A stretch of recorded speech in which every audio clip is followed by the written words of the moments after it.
tentu atensi kita itu tidak lain tidak bukan untuk peserta didik yang kita layani. Dari mereka, berangkat dari mereka dan kepada mereka lah kita harus berpikir untuk pelayanan ini.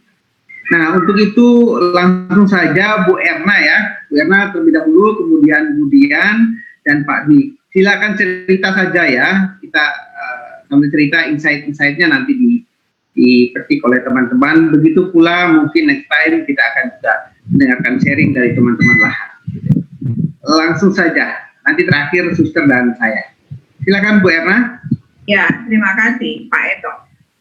Suster dan Bapak Ibu, Pak Roni, Pak Danang, benar ya, sama Bu Bulan.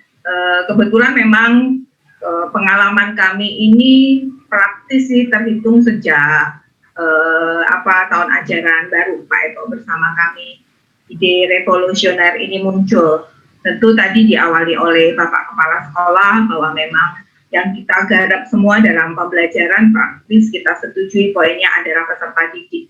Maka berangkat dari peserta didik dan untuk peserta didik, kami melihat bahwasanya dengan kondisi pandemi, pembelajaran refleksi di sebelum pandemi, yang mulai Maret di Jakarta itu mendadak harus PJJ, memang kami tentu saja tidak siap apapun hal itu. Intinya hanya bagaimana anak-anak itu tetap belajar, maka hal-hal yang kami koreksi tentu banyak hal, sehingga dari refleksi itu tidak memungkinkan lah kita, kami tim teaching yang di SMP Tarakanita 2 itu memindahkan kelas luring ke daring, baik dari sisi waktu maupun dari sisi model yang pas, karena itu harus virtual tanpa ketemu langsung seperti itu sama dengan luring. Apalagi KD-KD itu kalau nampak di K13, kami semua juga sudah K13, itu memang sangat tidak memungkinkan.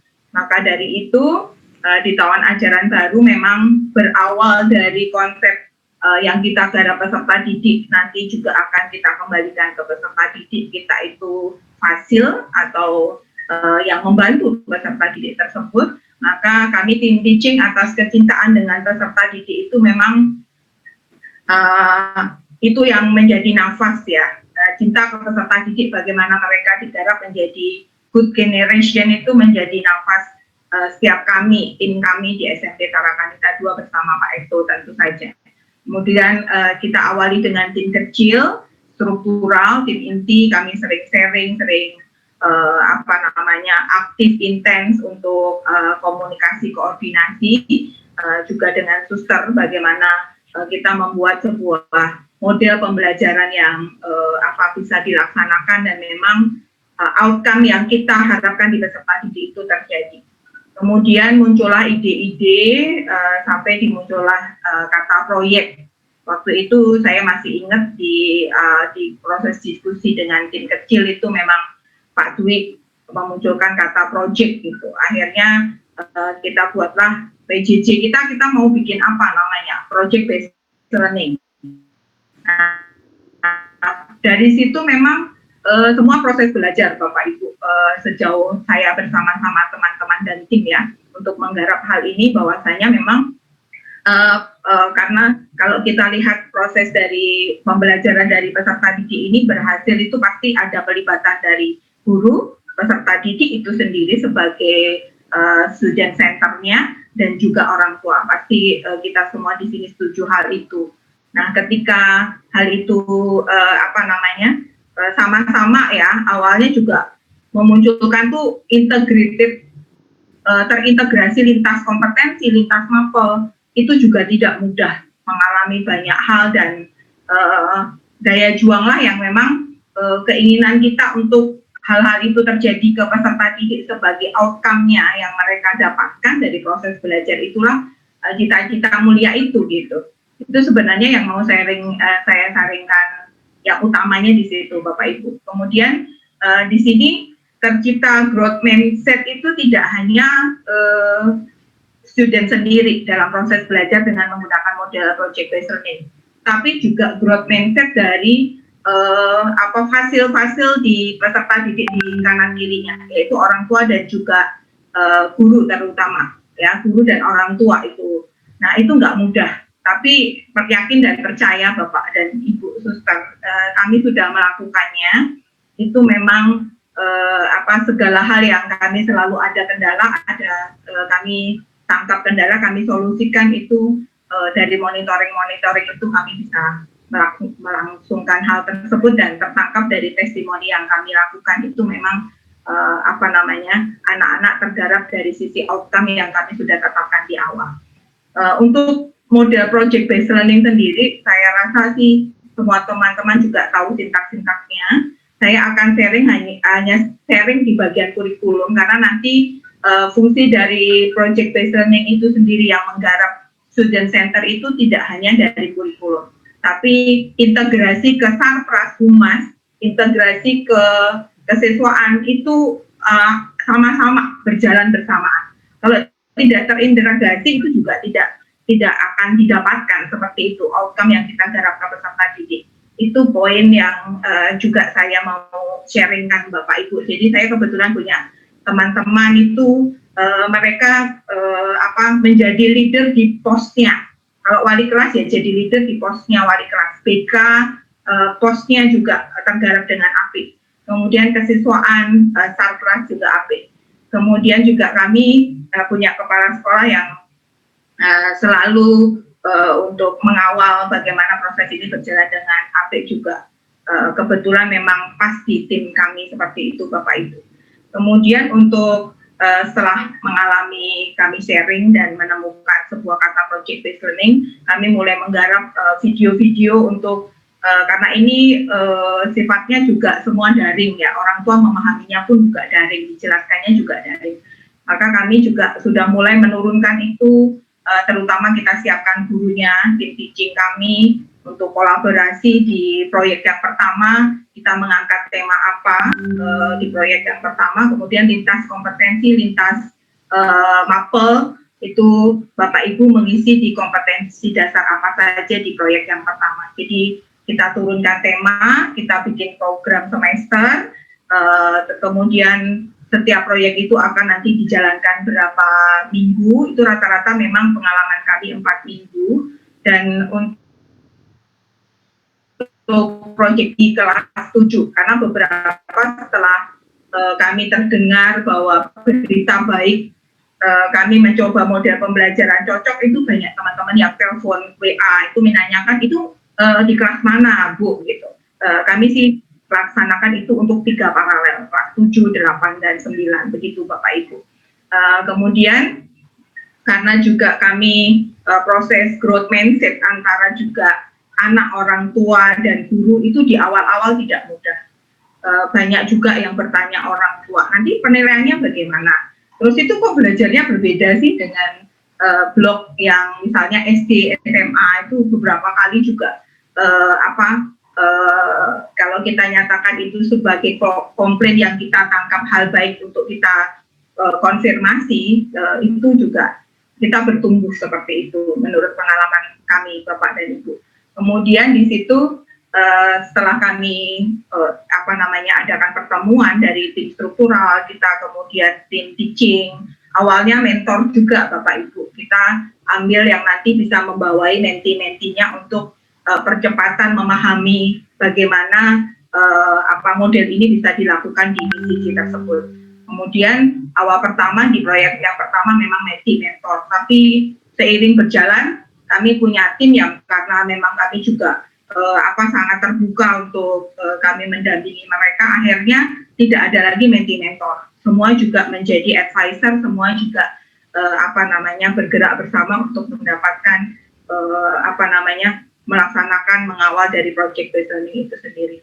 Begitu. Kemudian di dalam proses kami sering tim teaching bertemu, awal-awal sih belum PSBB, jadi masih ada kita tarik-tarik Bapak Ibu guru untuk konsolidasi, koordinasi bersama, sehingga juga kita mengawal, menurunkan ke peserta didik untuk proyek-proyek itu terkawal dengan apik. Kemudian kami bikinkan program semester tadi ya. Di program semester itu sudah kita buat semester gasal dulu. Di situ ada 3 tema, kemudian dari tema itu turun ke proyek-proyek seperti itu Bapak Ibu. Dan ada juga arahan itu dilakukan, diselesaikan dalam berapa tahap. Rata-rata memang kemarin di program semester di rencana itu ada yang 4, ada yang 3, tapi ketika melihat pengalaman di proyek 1, proyek 2, akhirnya memang kami memasuki proyek ketiga dan semuanya itu dijalankan dengan pentahapan 4 minggu, begitu. Kemudian caranya supaya percepatan ini juga dipahami oleh student sendiri, murid sendiri sebagai center agen dari perubahan dirinya, supaya cepat adaptif, maka kami juga adakan sosialisasi kelas-kelas untuk kelas paralel khusus untuk mendapatkan sosialisasi pembelajaran project based learning itu seperti apa. Kemudian kami juga tarik karena kami menjelaskan pasti juga ada refleksi evaluasi, mereka ada feedbacknya, sehingga kami juga olah seberapa paham anak-anak tersebut. Kemudian yang untuk memudahkan dalam proses pendampingan, karena ini sifatnya juga PJJ, kami bagi teman-teman ini ke dalam sel-sel yang kecil untuk proses pendampingan. Jadi ada kelompok-kelompok kecil di setiap kelas, itu ada kelompok project based learning, karena pengerjaan proyek itu bisa berbasis kelompok, bisa berbasis individu. Untuk 2 proyek yang pertama, kami kerjakan dengan berbasis kelompok Bapak Ibu. Satu kelompok terdiri dari 3, karena kami punya satu kelas itu rata-rata 30-an anak, maka di situ ada 10 kelompok. Awal yang pertama, di proyek yang pertama, kami kerjakan itu mentor, advisor kita sebut. Yang mentinya belum, mentinya belajar dari mentor, seperti itu Bapak Ibu, untuk proses pendampingan. Di proyek yang pertama, advisor yang kita sebut mentor untuk nanti membantu juga proses belajar dengan menti, dengan tim guru yang lain, itu adalah satu kelas pegang 10 awalnya di proyek 1. Tapi karena lihat pergerakan teman memahami project based learning dan pelaksanaannya cukup cepat, maka kami beranikan untuk satu kelas supaya juga pendampingannya optimal. Maka satu kelas itu yang 10 kelompok dijadikan 5 kelompok itu dengan 2 advisor seperti itu. Nah, perlu juga memang karena keteladanan ya, jadi pergerakannya itu kalau saya rasakan, saya refleksikan di Tarakanita 2 ini tepat. Karena setiap dari kami, Pak Dwi, Suster, Budian, Pak Etok sendiri, itu sosok yang memang menjadikan figur ya untuk teman-teman. Kepala sekolah saja mau kok gitu. Jadi Pak Etok itu juga pegang satu kelas awalnya di proyek 1 untuk 10 kelompok, itu nggak mudah. Karena kelompok kami masukin di WA group gitu Bapak Ibu. Dan itu anak-anak aktif. Anak-anak responnya aktif karena mereka adaptif ya, mereka juga nggak mau ketinggalan. Itu memang mereka selalu konsultasi di advisor. Memang ada beberapa anak yang kebutuhan khusus karena kecepatan belajarnya lain ya, nanti itu kami konfirmasi ke mekanisme wali kelas, BK dan juga Wakasis, nanti Budian bisa sharingkan pengalaman beliau cukup matang di situ. Kemudian setelah dibagi juga teman-teman itu untuk proses pendampingan di kelompok, kami sudah mulai membuat namanya panduan yang sudah fix dari tim teaching, itu juga menghasilkan namanya panduan proyek Bapak Ibu. Panduan proyek itu sangat berguna untuk acuan bersama, baik itu guru sendiri sebagai guru mapolnya, baik itu guru itu sendiri sebagai advisor yang harus menemani kelompok kecilnya, dan juga peserta didik itu sendiri. Karena peserta didik itu kan nanti prosesnya dari driving question di panduan itu mereka akan mengerjakan, menggarap, mengeksplorasi, menganalisis bersama temannya di kelompoknya begitu. Kemudian sangat berguna sekali karena keberadaan PJJ itu nampak sekali bahwa kita transparan ya, apa yang kita ajarkan di Zoom orang tua juga disampaikan, apa yang dikerjakan anak orang tua tahu. Jadi dengan panduan itu membuat percepatan memahami dan proses anak mengerjakan itu diyakini iya. Jadi kami turunkan itu namanya panduan proyek, sudah turun yang ketiga sampai dengan hari ini. Kemudian di panduan proyek itu isinya apa? Isinya tentu saja penuangan dari tema besar begitu Bapak Ibu. Kemudian dikasih keterangan, misalnya tema yang pertama adalah bagaimana menyelesaikan masalah apakah dengan mengerjakan proyek ini mereka mengatasi kejenuhan di masa pandemi. Mereka membuat peta imajinasi. Peta imajinasi tentang apa? Ya tentang kita berangkatnya dari mata pelajaran IPS dulu gitu. Jadi kalau mereka kelas 7, mereka peta imajinasi membayangkan wilayah di Indonesia. Mereka pilih, terus nanti dengan bahasa Indonesia mereka buat apanya, kemudian PJOK buat apanya, itu selalu begitu. Jadi lintas kompetensi, juga kolaborasi, lintas kompetensi dan juga lintas mapelnya tertangkap di situ di panduan. Kemudian di panduan itu juga ada grazing question. Itu di awal-awal di proyek 1 kami belum menemukan Bapak Ibu. Tapi kami karena di project based learning itu setelah minggu pertama penurunan dari acuan, kami selalu setiap Sabtu itu tugas saya adalah membuat form isian yang monitoring anak, refleksi evaluasi mereka, sehingga kita bisa dampingi dan perbaikan di minggu berikutnya. Itu yang menarik tentu saja karena dengan model-model yang PJJ biasa yang kita lepas Bapak Ibu guru mengajar dengan project based learning, ini tentu sangat lain. Kalau ini tertangkap sekali apa yang menjadi kendala anak, sehingga kita sebagai pendampingnya untuk ketercapaian dari outcome anak tersebut mengerjakan proyek nampak karena mereka selalu menyampaikan itu di minggu, di hari Jumat begitu Bapak Ibu. Kemudian kita lakukan perbaikan mulai hari Senin sampai Jumat berikutnya kita tangkap apa anak itu. Nah, itu juga hal yang menarik yang saya sendiri kalau ditanya lelah, pasti lelah Bapak Ibu. Tapi kesukaannya adalah perkembangan dari peserta didik itu sendiri. Nanti teman-teman juga akan menyaksikan pasti itu hal-hal tersebut. Setelah kami terbayar kalau anak-anak itu mengalami perkembangan yang tentu saja kita harapkan bersama itu.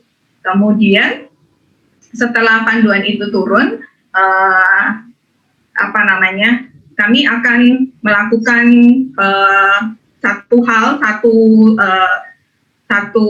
kelas khusus untuk setiap paralel untuk mensosialisasikan bahwa proyek 2 itu seperti ini. Nanti kamu akan dapat pertanyaan esensial untuk menjawab pertanyaan utama itu. Ada berapa pertanyaan gitu. Kemudian itu source-nya, sumber belajarnya mereka dari mana. Kemudian kompetensi guru, dasar dari guru yang akan nilai di dalam proyek itu juga sudah nampak di situ Bapak Ibu. Kemudian setelah itu juga disampaikan bahwa ini akan kamu selesaikan dalam berapa tahap. Misalnya 4 minggu, kami sampaikan juga 4 minggu. Terus di situ juga ada source mereka belajar karena kami mendampingi outcome kami memang cerdas pengetahuannya, tapi juga mereka punya keterampilan abad 21 seperti critical thinking, kemudian juga kreatif, computational logic gitu ya, kemudian percaya diri, tanggung jawab. Nah itu memang kami juga sasar ke sana. Maka dari itu kami juga sampaikan bahwa penilaiannya nanti akan apa saja, sikap, pengetahuan, keterampilan. Kami tuangkan di panduan tersebut. Nanti kalau teman-teman mau lihat, share kami ada. Kebetulan terus berikutnya adalah kami sudah bagi tuh bahwa mereka karena ini juga PJJ praktis, alat bantu mereka adalah panduan yang fix ya, yang mereka bisa buka. Itu memang ada tertulis bahwa kamu kelompok berapa, kemudian akan didampingi oleh siapa. Untuk kelompok sendiri catatannya Bapak dan Ibu, kami bikin kelompok itu oleh wali kelas. Wali kelas kami beri kepercayaan hal tersebut. Syarat yang kami sampaikan adalah heterogen. Jadi tidak mungkin yang pintar jadi gabung pintar, enggak.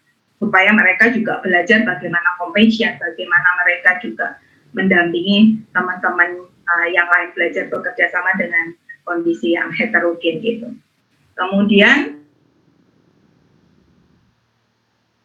setelah mereka di JBL, saya yakin teman-teman paham ya. Jadi di minggu pertama kami turunkan itu namanya panduan proyek. Ada kelas khusus untuk mereka memahami bersama dengan guru-guru yang kami tugaskan memang untuk mensosialisasikan. Kemudian yang kedua mereka sudah mulai memasuki jadwal pelajaran kami seperti biasa Bapak Ibu. Tapi kami sangat luas untuk menjadwalkan anak-anak itu belajar bersama di team teaching jam pertama. Tapi selebihnya nanti mereka mandiri pengerjaan dengan kontrol advisor di WA-nya seperti itu.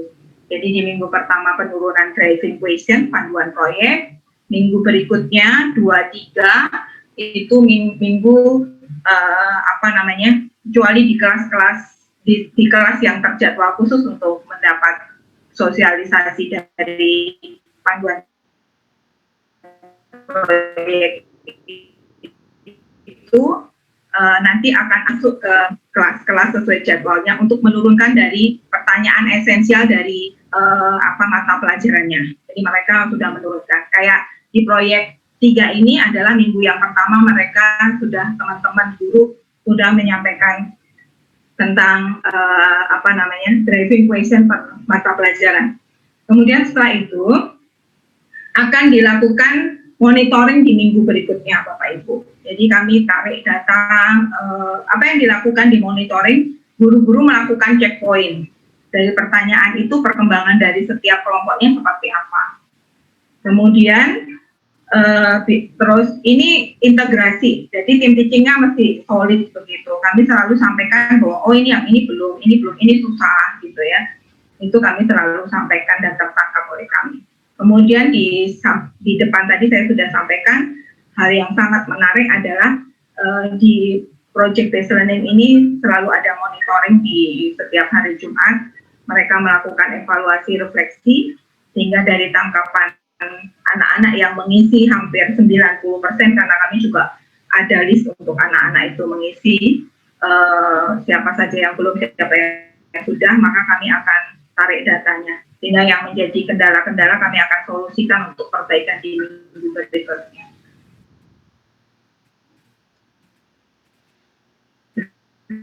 Itu kemudian kalau sudah keempat mereka minggu presentasi. Satu paralel kelas akan membutuhkan 1 minggu, Bapak Ibu. Sehari teman-teman akan bersama anak-anak untuk mereka presentasi produk mereka di setiap proyek itu 6 kelompok seharinya dengan durasi 45 menit. Anak-anak presentasi, kemudian tim teaching gabung di situ untuk melakukan tanya jawab, penguatan, kemudian juga apresiasi, selebrasi atas hasil dari anak-anak tersebut bekerja kelompok dengan semua serba virtual. Tentu tidak mudah, tapi anak-anak kami sangat heterogen, ada yang sangat cepat, ada yang produknya itu di luar dugaan kami. Nah, produk-produk dari proyek ini kemarin ditangkap baik oleh SCTV liputan6.com karena sempat juga menghubungi pihak sekolah untuk wawancara karena mereka juga berpikir bahwa ini juga perlu diberitakan begitu dari pihak liputan6.com. Jadi di sini kami garap computational logiknya pasti dapat Bapak Ibu. Karena apa? Karena anak-anak itu produknya ada blog, kemudian produknya ada video, ada poster digital, kemudian juga ada podcast. Itu sangat luar biasa hiburan kami. Terus saya juga menyadari kalau saya sendiri, jadi setiap hari kami ada bikin namanya liputan Bapak Ibu, liputan kegiatan PJJ, bentuknya video. Ini memang teman-teman juga digarap untuk ambil bagian. Bapak Ibu gurunya untuk bergantian. Hal penting untuk hiburan ya, motivasi diri kita bahwa hari ini kita kerjakan itu, kita lihat video anak-anak, lihat tampilan anak-anak itu juga menguatkan kita, menghilangkan lelah kita seharian itu untuk mengawal PJJ yang tentu saja butuh waktu kerjanya lebih banyak daripada untuk kelas-kelas luring. Seperti itu teman-teman. Kemudian untuk proses penilaiannya sendiri bagaimana? Proses penilaiannya tidak hanya di presentasi. Jadi mereka, Bapak Ibu juga bisa menilai by proses, karena setiap kali dari monitoring penurunan dari driving question, Bapak Ibu sudah bisa bersama anak-anak melakukan checkpoint penilaian. Kemudian kita bekali teman-teman saya di SMP Tarakanika itu cukup adaptif, mudah belajar. Jadi di proyek pertama kami saya sama Pak Eto coba bantu buatkan untuk rubriknya. Tapi untuk proyek yang kedua, ketiga mereka sudah mandiri membuat dan mereka paham bagaimana mereka harus melakukan proses penilaian dari penilaian proses itu sendiri, kemudian produk dan juga presentasi. Seperti itu teman-teman yang saya bisa sharingkan. Terus yang membantu satu lagi nanti bisa di-sharingkan Pak Dwi, itu bagian Pak Dwi yang tadi disebutkan Pak Eto bahwa kerjanya dalam senyap gitu ya. Itu memang beliau yang membantu dalam proses untuk anak-anak ini bisa dapat satu pintu, karena kami sedang dalam proses pengerjaan LMS yang baik sebenarnya teman-teman. Jadi Pak Dwi ini kami membuat portal nanti yang aktif untuk membantu kami sekolah untuk anak-anak dapat informasi, kemudian juga mengirimkan hasil, mengisi refleksi, itu kami ada portal PJJ. Nanti Pak Dwi bisa sharingkan bagaimana aplikatif dalam setiap harinya. Kemudian untuk menggarap anak-anak menjelaskan project based learning, yaitu pekerjaan kita yang nggak selesai-selesai. Karena dengan melakukan itu sendiri, anak lama-lama pasti akan memahami, oh seperti ini ya, project based learning harus dikerjakan bersama teman. Kemudian kepada orang tua yang mungkin juga protes keras, ada Bapak Ibu, karena namanya sebuah transformasi itu pastilah ada riak-riak, itu entah riak besar, ombak kecil, ombak itu pasti ada. Dari guru ada nggak, Bu? Kalau saya sharingnya juga ada, tapi bagaimana kita selalu konfirmasi, meyakinkan bahwa apa yang kita kerjakan itu adalah on the track, dan tentu saja perubahan-perubahan mindset, growth mindset itu harus juga selalu sebagai teman itu kita selalu ingatkan bahwa memang ya inovasi, kreasi itu memang dasar dari pembelajaran itu ya dari anak-anak dan untuk anak.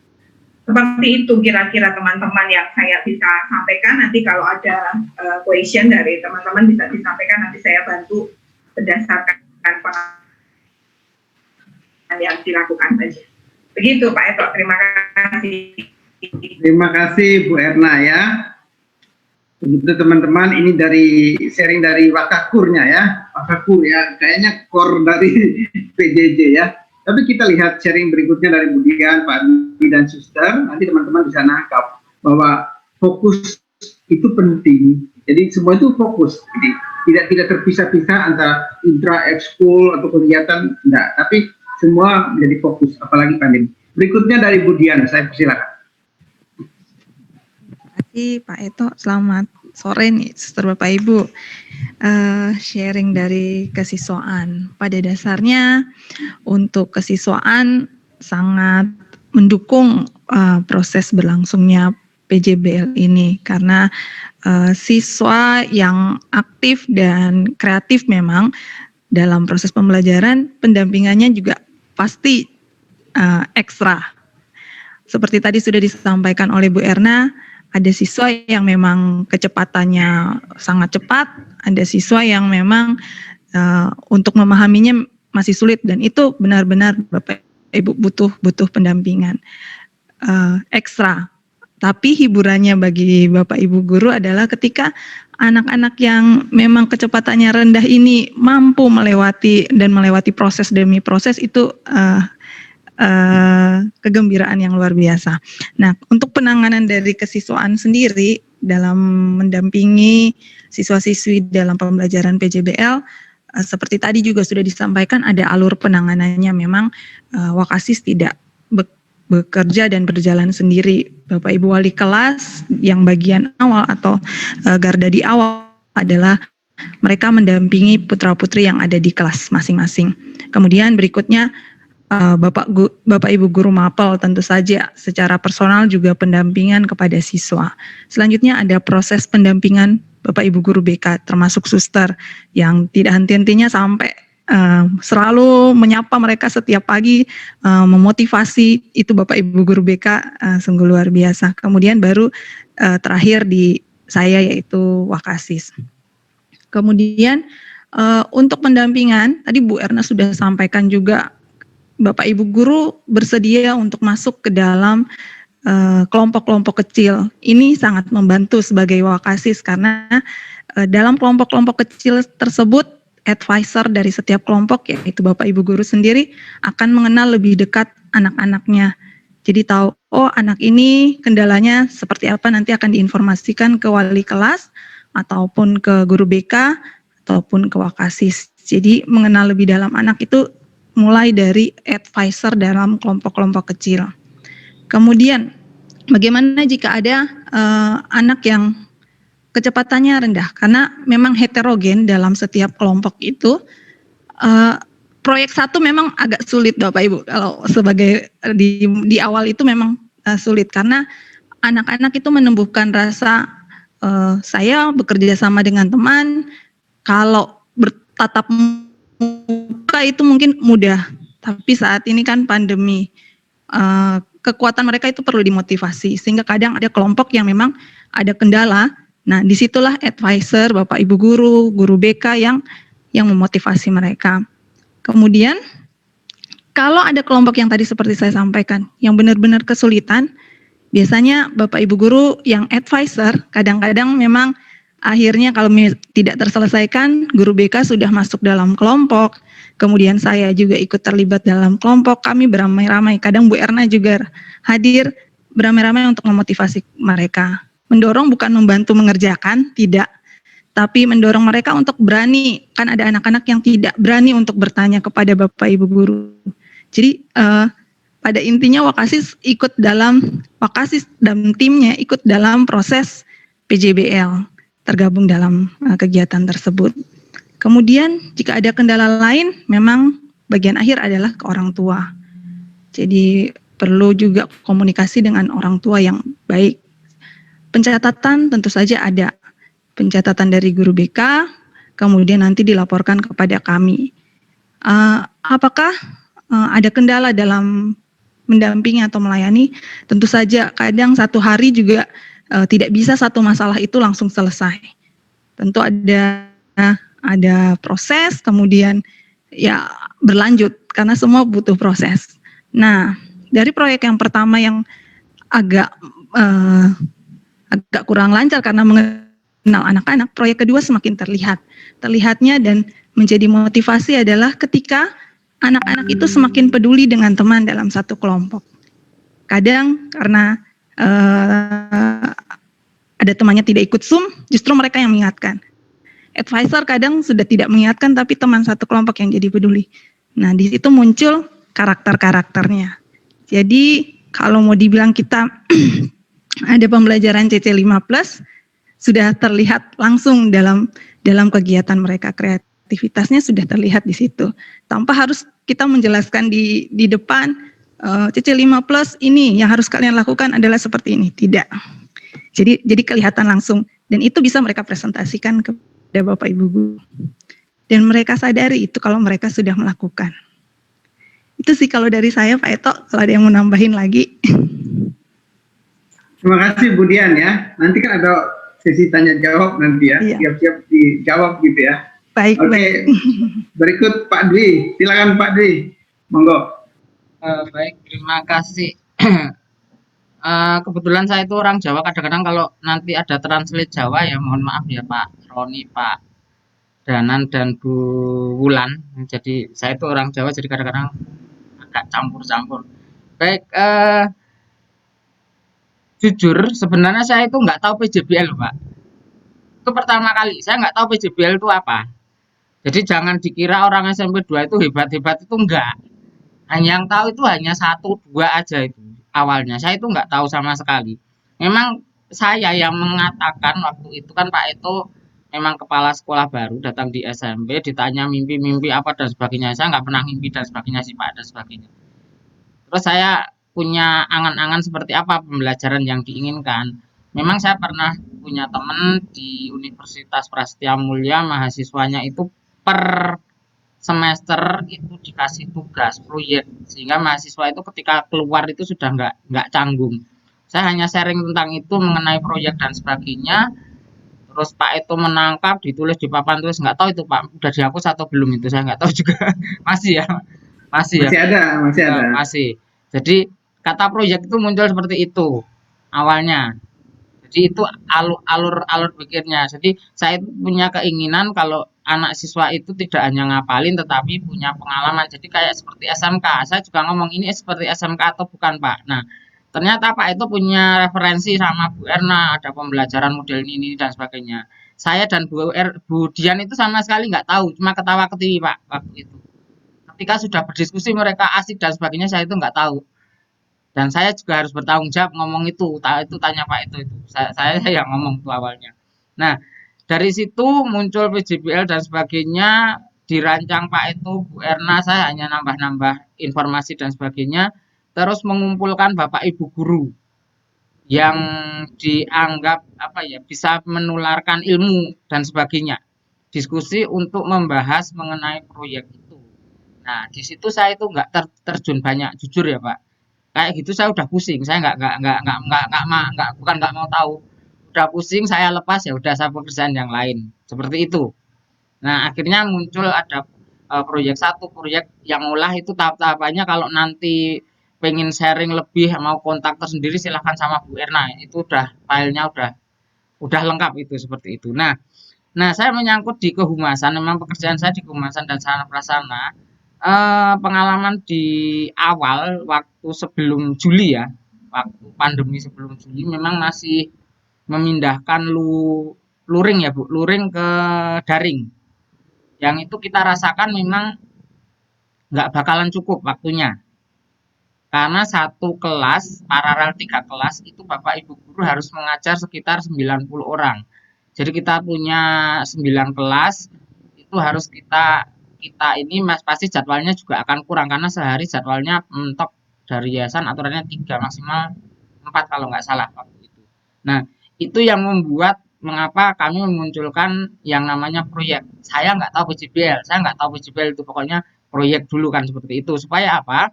Anak bisa membuat sesuatu dari ilmu yang kita berikan, dasar ilmunya, anak memunculkan untuk mungkin presentasi atau menyajikan hasilnya. Nah, dari situ nanti baru dinilai.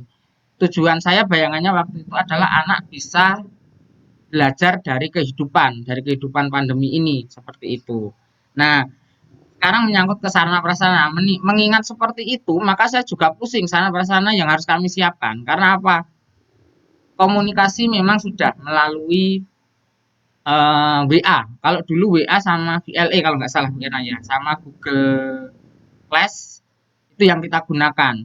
Tetapi seiring waktu, ketika seperti ini, kita juga akan kewalahan. Memang kita punya yang namanya akun G Suite dari dinas seperti itu. Tapi itu juga ada kendala di mana memang kalau Bapak Ibu pernah mencoba Google Classroom itu bebannya lebih berat bandwidth-nya dibanding Zoom. Zoom itu lebih ringan, lebih share dan sebagainya, lebih fleksibel dan sebagainya. Maka memang ada kendala, sekolah juga belum memiliki Zoom. Yang kedua, bagaimana caranya agar semua jejak digital waktu pembelajaran itu terekam di sebuah sistem yang bisa diakses orang. Saya bukan orang IT, saya orang BK, sama seperti guru BK lainnya. Tapi kebetulan saya memang kadang-kadang nyuri-nyuri ilmunya dari SMK, dari apa dan sebagainya. Maka Bu Erna memang dari kurikulum menginginkan ini dan sebagainya. Dan perlu Bapak Ibu ketahui, ordernya itu juga nggak cakep-cakep amat. Saya pengennya gini-gini bisa nggak dan sebagainya. Itu saya suruh membayangkan seperti apa dan sebagainya. Ya saya buatin aja. Tadinya kan memang kita pakai PTS menggunakan blog ya. Maka saya cuma ngedit blog untuk ditampilkan dan sebagainya. Kontennya tadinya baru berapa subtema itu, sekarang sudah berkembang banyak, malah kebanyakan kemarin dikurangi tapi tidak hilang dari sistem. Nah, itu saya sampaikan Bu Erna, oke dan sebagainya. Terus tiap hari kita isi konten pembelajaran, sampai sekarang sih masih jalan. Jadi itu yang saya kerjakan. Jadi Bu Erna itu link ke saya di sarana prasarana, sehingga minimal jejak digital yang sudah diajarkan ke anak, materi dan mungkin hasil produk dan mungkin juga rekaman itu ada di blog kita. Pertanyaannya, nyimpennya di mana? Nyimpennya adalah di drive kita yang punya dinas, yang katanya 500 giga itu. Sama di YouTube, kalau itu video. Jadi itu semua kita hanya main link saja. Kalau Bapak Ibu belum punya link portal PJJ, nanti Bu Erna bisa kasih, bisa buka, bisa lihat-lihat di situ. Ada agenda dari awal masuk Juli sampai sekarang, tiap hari itu apa agendanya ada di situ. Terus materi yang pernah diberikan guru dan sebagainya juga ada itu. Meskipun memang ada 1-2 yang tercecer karena Bapak Ibu gurunya lupa ngasih ke kurikulum. Dan termasuk penilaian apa yang dinilai dan sebagainya, bahkan yang rekaman kemarin ya, rekaman beberapa produk anak yang memang sudah tanda kutip baik, kita taruh di situ juga ada model-modelnya. Jadi itu memang pesan dari kurikulum untuk meninggalkan jejak digital, sehingga pembelajaran kalau ditanya sudah diberi apa dan sebagainya, karena ini pertanggungan jawab ke orang tua berat, kita sudah narik duit dan sebagainya, kita harus juga memberikan sudah diberi apa sih dan sebagainya. Karena memang saya di humas, makanya kalau ada komplain dan sebagainya, saya juga sudah katakan kepada Bu Erna. Nah, yang menjadi masalah saya sampaikan Bapak Ibu, kita itu ternyata memang sudah menarik buku. Bisa dibayangkan sudah ada buku pembelajarannya model PJBL, bagaimana caranya. Nah, itu nanti mungkin bisa ditanyakan ke Bu Erna, bagaimana solusinya. Tidak akan saya jelaskan di sini.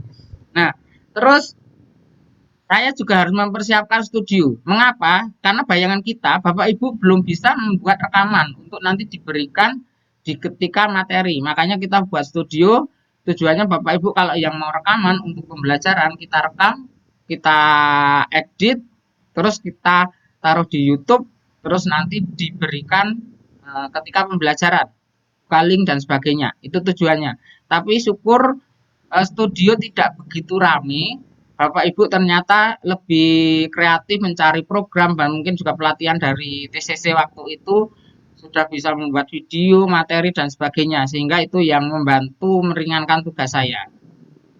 Itu untuk Sarpras. Jadi bisa dibayangkan kayaknya pekerjaan Sarpras tidak kelihatan untuk ini, tetapi ini support untuk terutama kurikulum, sama seperti yang kesiswaan, bagaimana mendeteksi, bagaimana siswa terdeteksi bahwa dia ikut pembelajaran jarak jauh. Nah, kami dari Sarpras juga support di situ, di mana kami tiap hari itu ada link untuk absen. Sama, semua akses siswa itu melalui portal itu. Jadi kalau mungkin dicek viewernya portal PJJ blog itu udah ribuan dari bulan apa itu. Nah, anak absen di situ, link di situ tiap hari untuk ngecek. Nah, udah absen di portal dan sebagainya, ngeceknya seperti itu. Nah, link formnya ini dibagi. Yang bertanggung jawab yang punya adalah Ibu Dian dari kurikulum. Dibagi ke saya, ke Bu Erna, ke TU yang bertugas merekap tiap hari. Rekapnya itu on time, nanti jam 8 laporan. Dan salah satu orang yang bertugas, bukan bertugas, merelakan diri bertugas untuk ngecek adalah Suster Olive. Ini selalu ngejar-ngejar maminya. Kalau suster yang ngejar-ngejar nggak ada masalah. Seperti itu. Kalau saya yang ngejar-ngejar jadi masalah. Jadi ini juga kalau tidak disiasati menjadi persoalan. Tapi untung orang tua di sini lama-lama juga tahu. Tapi juga perlu kami sampaikan, awalnya itu untung Pak Eto bisa menjawab, maksudnya bisa menangkal ini semua. Banyak orang tua yang ini pembelajaran apa sih, nggak jelas. Nggak jelasnya itu karena memang belum familiar. Karena setahunya kan adalah pelajaran, setelah itu ulangan, ada nilai.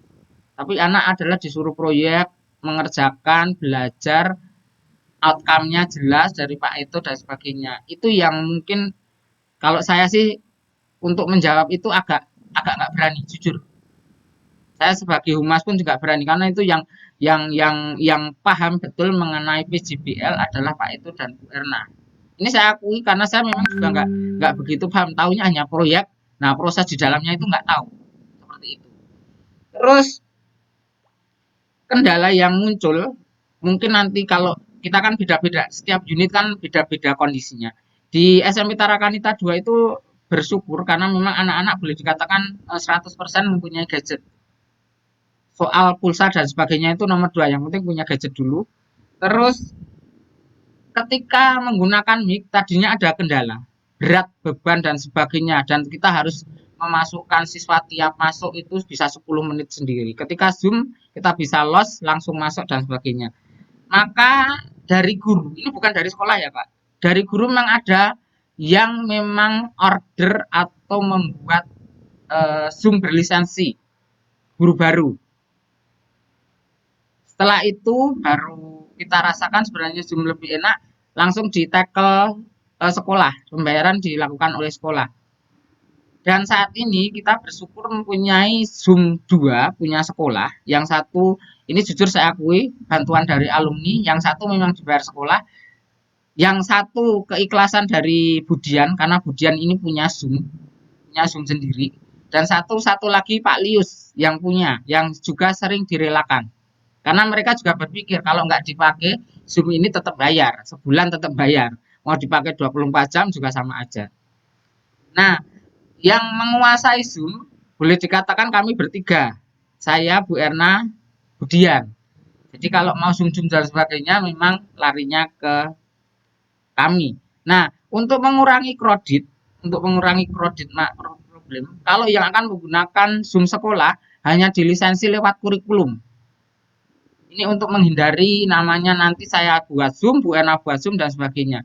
Bu Erna oper ke saya yang mengorder, yang membuatkan. Kalau yang kemudian karena memang passwordnya Budian, meskipun kami juga tahu semua seperti itu. Jadi ini teknis-teknis yang mungkin perlu andai kata nanti digunakan atau dipakai, mungkin bisa diperbaiki karena ini yang terjadi di tempat kami. Terus masalah absensi, mengapa kita ngecek pakai portal dan sebagainya? Karena dengan form itu semua bisa buka, orang yang dipercaya buat laporan, sehingga apa? Karena dinas juga mintanya setiap saat laporan bahwa siswa ini masuk atau tidak bisa terdeteksi, ada penyakit atau tidak itu bisa terdeteksi. Itu dari situ. Terus yang tidak kalah penting adalah materi dari Bapak Ibu guru, aturan dari Bu Erna dari kurikulum, ya saya bilang Bu Erna aturan dari kurikulum, itu materi, Bapak bisa bayangkan, hari ini ngajar misalnya sampai jam 2, sore nanti sudah harus mengumpulkan materi, itu kadang-kadang saya juga stres. Bapak Ibu bisa bayangkan sendiri, sore materi jadi link Zoom yang tidak berbayar misalnya dia pakai, itu harus juga sudah dilaporkan. Sore Bu Erna nyebar ke grup keluarga, untuk nanti saya dipilihin, saya baru bekerja jam 9. Itu kalau masih matanya melek, kalau matanya udah tidur nanti saya jam 2. Baru saya pasang Zoom-nya, saya pasang materi dan sebagainya di portal. Jadi saya kerjanya malam jam 1, jam 3 dan sebagainya. Kadang-kadang kalau di WA nyaut, dia nyaut udah tahu itu berarti tadi sore ketiduran dan sebagainya. Karena apa? Saya punya tugas nyekolahin anak saya sampai jam 9 setengah 10. Itu yang terjadi, makanya saya kerjanya malam. Terus untuk kehumasan, ini menyangkut kehumasan. Kita tidak ada pemikiran untuk apa ya, untuk terkenal dan sebagainya, tidak. Tadinya hanya kita membackup yang namanya merekam ya Pak, itu ya, merekam supaya kita punya bukti data fisik, supaya kalau ada orang tua dan siapa yang menanyakan kita punya itu. Jujur kami katakan, satu komputer kami itu rusak, harddisknya nggak bisa kebaca. Karena apa? Full rekaman. Jadi itu masih proses. Karena pada waktu awal-awal ketika masih sosialisasi dan sebagainya, kita ngerekam dan sebagainya. Tapi nggak apa-apa, namanya juga proses belajar dan sebagainya. Dan saya juga terima kasih Pak Eto, ini supportnya luar biasa. Kalau misalnya Pak ini butuh ini dan sebagainya, Pak Eto pertimbangannya cepat, memang kalau dibutuhkan ayo kita beli dan sebagainya, dan itu bisa tercover sampai saat ini. Selanjutnya dari video tersebut memang setelah itu baru muncul, oh kalau ini bisa digunakan untuk menjawab orang tua, kita sampaikan dan sebagainya, kita pasang di portal YouTube, kita share dan sebagainya. Sampai akhirnya saat ini kita buat potong-potongan kecil kalau memang ini menarik, presentasi anak dan sebagainya, dan itu kita share ke orang tua. Gimana efeknya? Ya saya tidak tahu efek sejauh mana, tapi Pak Eto berkali-kali mendapat telepon ingin belajar dan sebagainya. Padahal kita jujur juga masih belajar ya Pak Eto, masih belum belum menemukan yang fix itu belum belum belum mendapatkan. Nah, tadi juga sudah disinggung mengenai komplain. Ini menyangkut kehumasan. Kayaknya tenang dan damai, padahal komplainnya juga luar biasa. Sekolah maksudnya ditantang, ini sekolah macam apa dan sebagainya, nanti keluarnya seperti apa dan sebagainya. Tapi berkat keteguhan Pak Eto dan Bu Erna yang memang bisa menjawab, ya akhirnya ya seiring waktu ya lumayan lah sudah bisa mereda dan mereka memahami ternyata outcome yang kita targetkan, anak bisa berani bersosialisasi, bisa presentasi minimal dan sebagainya, itu bisa tercapai. Nah, soal tadi liputan-liputan yang disampaikan Bu Erna, memang kita memberdayakan TU ataupun Bapak Ibu guru yang memang tanda kutip bisa dan passionnya di situ. Kita ada beberapa guru dan sebagainya memang di jadwal misalnya Senin, nanti liputan hari ini kan kita screenshot dan sebagainya, itu di-share di grup keluarga. Nanti dia mengumpulkan dari situ, dibuat, di-collab menjadi satu video. PJJ hari ini dan itu tiap hari kita produksi, selain saya produksi yang lain yang memang digunakan untuk iklan dan publikasi. Jadi saya untuk memproduksi ini boleh dikatakan sekarang malah tidak, sudah diproduksi oleh teman-teman sendiri dan itu saya kumpulkan, nanti kita simpan di drive supaya menjadi simpanan kita. Nah, kalau ditanya sebenarnya kuncinya PJBL, setelah saya merenung-renung, kunci PJBL itu sebenarnya adalah satu pemahaman dari atas, maksudnya kepala sekolah sampai dengan paling bawah. PP pun juga harus tahu model pembelajaran PJBL berbasis proyek ini seperti apa. Kalau satu tidak tahu atau beberapa, ini menjadi resiko. Jadi ini perlu dipemahamkan dulu. Tadinya setahunya hanya proyek. Terus Pak Eto ternyata punya referensi mengenai pembelajaran PJBL. Terus diselaraskan memang, oh ya seperti ini. Maka yang diambil adalah PJBL, proses project based learning, seperti itu. Nah, ini langkah-langkah ke guru memang harus jelas dalam PJBL ini, terutama yang pembelajaran. Kalau yang lain mungkin hanya tahu PJBL ini adalah belajar proyek dan sebagainya. Tapi kalau untuk guru, langkah-langkah PJBL ini harus jelas. Dan memang harus ketat kuncinya. Kuncinya terutama di SMP ini, kuncinya ada di Pak Eto dan Bu Erna. Kalau mereka lengah, itu satu hari lengah, bisa jadi nanti molor.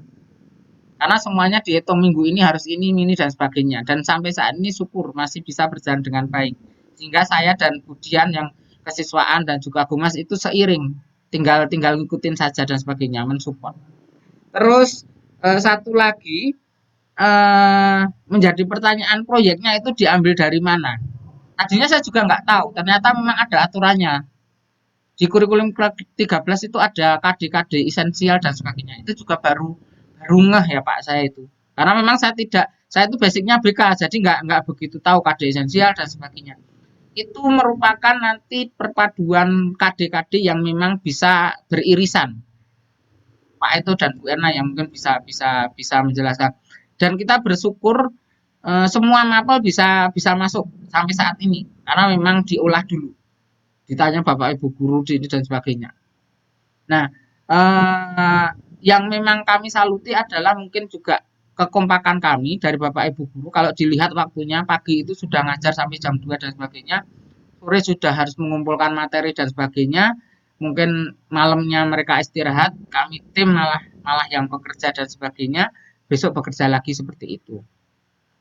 Itu kurang lebih. Oh ya, satu lagi, salah satu kunci yang keberhasilan kami adalah kami sebelum masuk di pembelajaran itu kita sudah membentuk WA grup orang tua dan WA grup anak. Dan yang memegang tadinya bukan wali kelas hanya digabungan, yang memegang kami dari struktural kecuali Pak Eto. Kita larang karena apa? Nanti kecapean di handphonenya. Jadi kelas kami ada 9, otomatis kami tambah 9 grup yang satu orang tua dengan komplainnya dan satu anak-anak yang penuh dengan candaria dan kadang-kadang tanya sana sini. Dan itu hanya kata satu yang diutamakan yaitu sabar, Pak. Ketika handphone menjadi panas, ribut, malam dan sebagainya, tangting, ya sudah, kita harus ikhlaskan. Itu juga kunci sehingga apa komunikasi kalau kita pengen langsung ke orang tua bisa langsung ke anak kita langsung itu langsung dari tim sekolah. Mungkin itu saja sharing yang dari saya. Kalau nanti ada pertanyaan ya semoga teman-teman juga yang bisa yang menjawab. Itu aja Pak, itu terima kasih. Terima kasih Pak Dwi ya, Pak Roni, ini Pak Bubulan.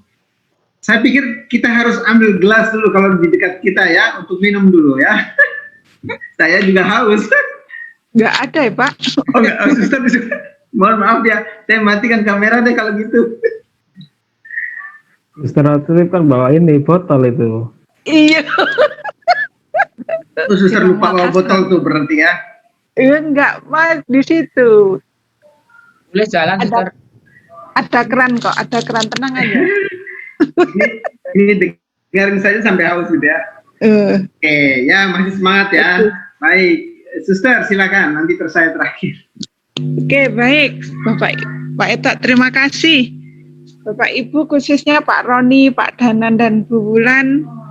Bagaimana setelah mendengarkan sharing dari Bu Erna, Pak Dwi, Bu Dian, tambah semangat ya? Tambah semangat, Suster. Semangat. Dan tambah tadi Pak, pusing. jangan nanti kurus Pak Danang. Ya. Tadi Pak Dwi mengatakan PJBL itu enggak dong, apalagi saya.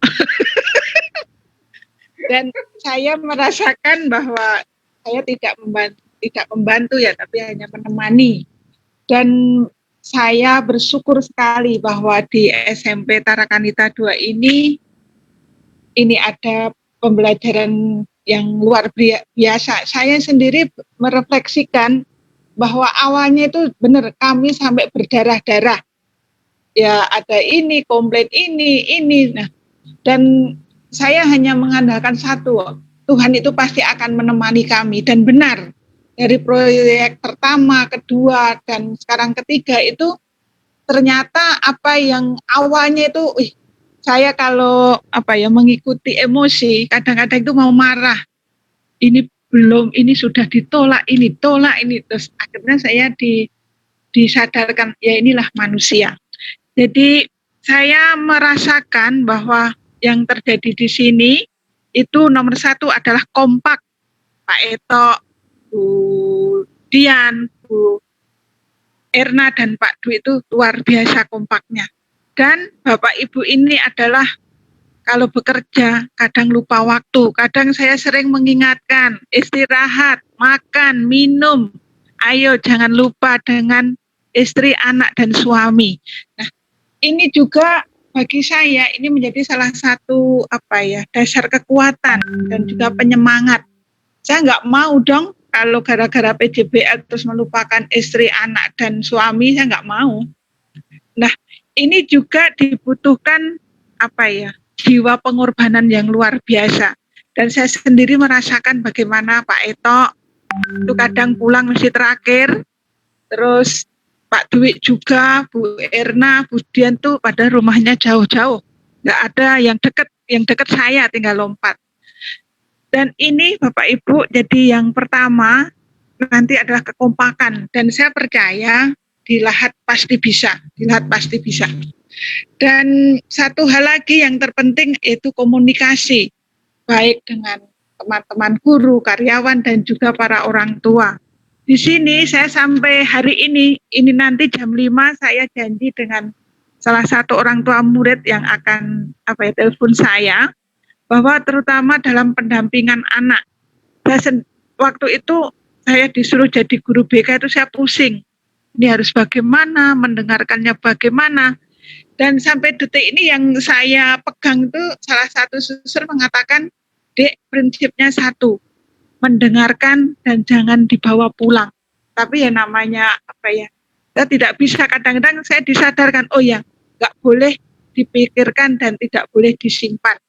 Nah ini juga menjadi apa ya, kekuatan tersendiri. Itu lagi saya itu apa ya, nggak banyak yang saya buat, kadang hanya membangunkan anak, terus kadang kalau libur saya dibangunkan anak padahal sudah bangun dari jam 4. Dari pengalaman-pengalaman yang sangat-sangat sederhana ini Bapak Ibu, itu menjadi kekuatan yang luar biasa.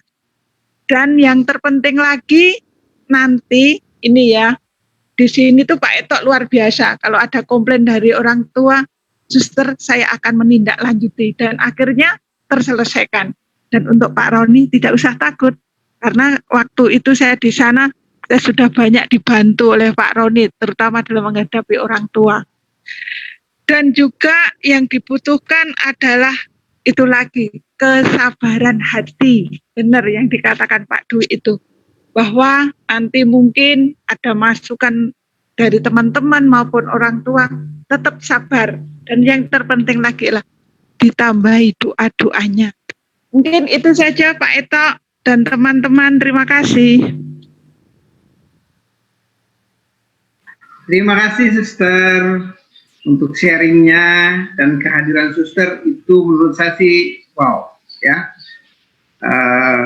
Sulit diungkapkan ya, tetapi sangat bisa dirasakan kehadirannya ya. Kami beruntung ada suster Olive.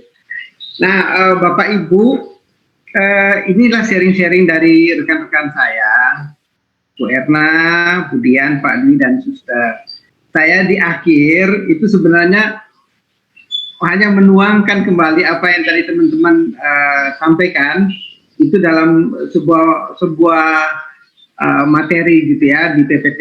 Saya tidak akan menjelaskan banyak, tapi ini juga bisa saya kirimkan untuk Pak Roni, Bulan, dan Pak Danang. Tapi saya yakin teman-teman sudah mencatat tadi ya insight-insight mana yang penting gitu ya.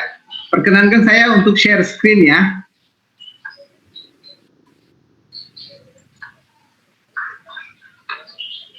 Sudah bisa terlihat?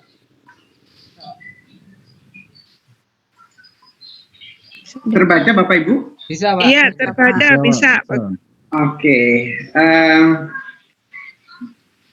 Teman-teman di Lahat kan pasti sore ini kan sebagai struktural tidak perlu harus mendalami PJBL itu apa, sintaksnya, langkah-langkah dan sebagainya gitu ya.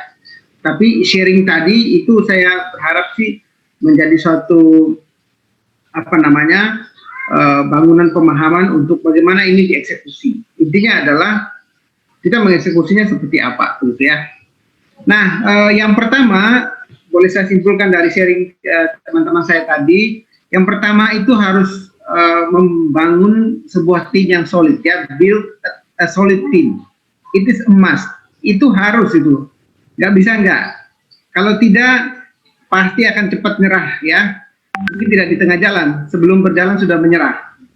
Tadi sudah disampaikan oleh teman-teman bahwa di awal di bulan Juli misalnya itu kami konsolidasi ya, bahkan sampai dengan tulisan-tulisan di whiteboard itu kami nggak hapus itu. Jadi membangun chemistry team itu sangat penting. Kami merasa itu sangat penting. Bagaimana saya bisa merasakan dengan hati apa yang dirasakan Bu Erna, Budian, Pak Dwi itu sangat-sangatlah penting. Jadi membangun tim yang solid. Kemudian kami secara bersama-sama di tim itu mengidentifikasi problem. Problem dalam artian sebenarnya saat ini peserta didik itu butuh apa sih saat ini dan akan datang gitu ya. Kebetulan kita memiliki wawasan yang juga cukup luas, jadi kita tahu persis ke depannya seperti apa. Jadi kita melihat problemnya pandemi ya, anak-anak belajar di rumah. Kita semua tahu apa sih problemnya kalau belajar di rumah, komunikasi akan tidak lancar dan seterusnya. Itu kita bahas. Kemudian yang ketiga adalah setting goals ya, menentukan strategi dan langkah-langkah sampai si detail-detailnya. Tadi Bu Era sudah sampaikan, rekan-rekan yang lain sudah sampaikan. Keempat itu adalah community engagement. Jadi keterlibatan komunitas as a whole. Jadi sebagai satu kesatuan, nggak boleh tidak. Jadi kalau satu tidak ikut, itu sakitnya kita langsung merasa terdeteksi dan kita langsung tidak lanjuti. Nanti bisa teman-teman bisa kasih contoh nanti. Kemudian berani untuk mengimplementasikan, ya, harus berani ya, berani untuk buat salah loh, ya. Jadi bukan, yang penting kan keyakinan kita bahwa ini benar untuk kebaikan, kemudian kita lakukan. Dan ketika kemudian kita terbentur dengan tembok besar, benjol gitu, nggak apa-apa. Justru kita harus memperbaiki diri ketika sudah kepentok, gitu ya. Itu maksudnya. Jadi harus berani untuk mengimplementasikan. Dan terakhir adalah evaluasi dan improvement. Ini teman-teman selalu sangat menyadari. Jadi continuous improvement melalui evaluasi yang kontinu setiap hari, setiap minggu, setiap bulan itu menjadi sangatlah penting. Kurang lebih ini yang gambaran 6 langkah, mungkin sintaks dari PJBL juga 6 langkah gitu ya, tapi beda dengan ini tentu saja. Nah, kita lihat satu persatu secara singkat saja. Jadi membangun tim yang solid itu apa maksudnya? Bahwa setiap individu dari tim itu harus menunjukkan keinginan besar untuk belajar. Belajar dari buku, tetapi juga lebih penting adalah belajar dari pengalaman. Daily activity kita itu direfleksikan, kekuatannya ada di situ. Dan dengan tanpa sadar itu sebenarnya kita sudah melakukan experiential learning sebenarnya. Bangun tim struktural yang solid, open mind, nah ini penting sekali, open mind. Jadi berpikir positif dan bertindak positif, harus terbuka. Jadi harus meragukan apa yang saya yakini untuk melihat persepsi atau cara pandang yang lain. Kemudian komunikasi, harus komunikatif, harus mampu bicara, berdebat dalam grup WA, itu teman-teman bisa, jadi bukan hanya baik-baik saja, tapi debat juga loh, kami di grup WA gitu ya, di struktural. Kemudian mengambil peran, take responsibility, jadi peran saya apa sih? Jadi tidak nunggu perintah sebenarnya yang kita edukasi ke teman-teman. Kesamaan visi, ya, karena membangun tim, ya kita harus bangun visi yang sama. Chemistry itu yang tadi saya katakan, tidak hanya soal pekerjaan, tetapi juga soal rasa ya. Tapi teman-teman tahu gitu ya. Kemudian rasa ingin tahu, suka terhadap tantangan dan open mind. Yang kedua itu identify the problem ya. Paham akan permasalahan pembelajaran yang dihadapi. Problem utama yang dihadapi peserta didik itu apa? Baru kemudian masalah yang lainnya, guru sarana. Ini maksudnya adalah fokus kita itu adalah problem peserta didik. Apa sih yang mereka butuhkan dalam belajar?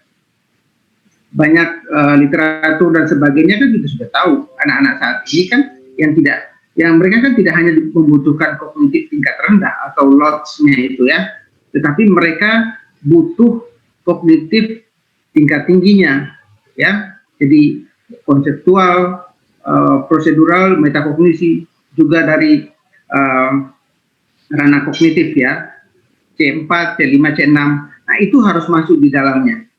Sehingga kemudian anak-anak itu kemudian kita ajak untuk mendalami sesuatu, bukan memperbanyak materi atau keluasannya sebanyak mungkin hal yang mereka bisa hafalkan. No, ya. Jadi tidak lagi untuk menghafal, tetapi untuk memahami dan bisa mempertanggungjawabkan apa yang menjadi gagasan atau ide-idenya. Yang ketiga itu adalah setting goals, strategi, dan steps. Nah ini yang tadi Bu Erna sampaikan. Jadi kami di awal itu di tim kecil itu menentukan outcome SMP ini untuk jangka waktu 1 tahun, karena kita kan punya SK cuma 1 tahun gitu ya. Itu apa sih outcome-nya? Nah ini kita diskusikan bersama dan kita tetapkan. Oke, dari kurikulum dari Tarakanita, karakter Tarakanita kita ambil compassion yang besarnya ya. Kemudian juga di dalamnya ada keterampilan abad 21, yang pasti critical thinking itu pasti masuk ya. Kemudian collaboration, creativity, communication, ini sangat-sangatlah penting. Biarpun pandemi, tinggalnya jauh-jauh, tetapi tetap dilatih untuk berkomunikasi satu dengan yang lain di antara para peserta didik. Percaya diri dan juga tanggung jawab, itu penting. Landasan mereka untuk belajar.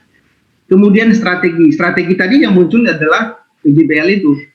Dari kata pertama, kata proyeknya Pak Dwi itu, kemudian kita kembangkan. Ya gayung bersambut sebenarnya, karena kan banyak konsep pembelajaran, strategi pembelajaran kita pahami, jadi tinggal membidik yang mana, dan jatuhlah pilihan pada PJPL.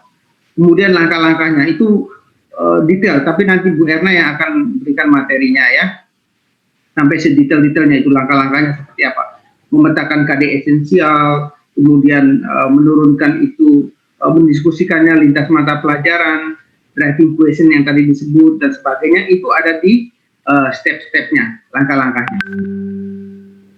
Kemudian yang keempat itu community engagement.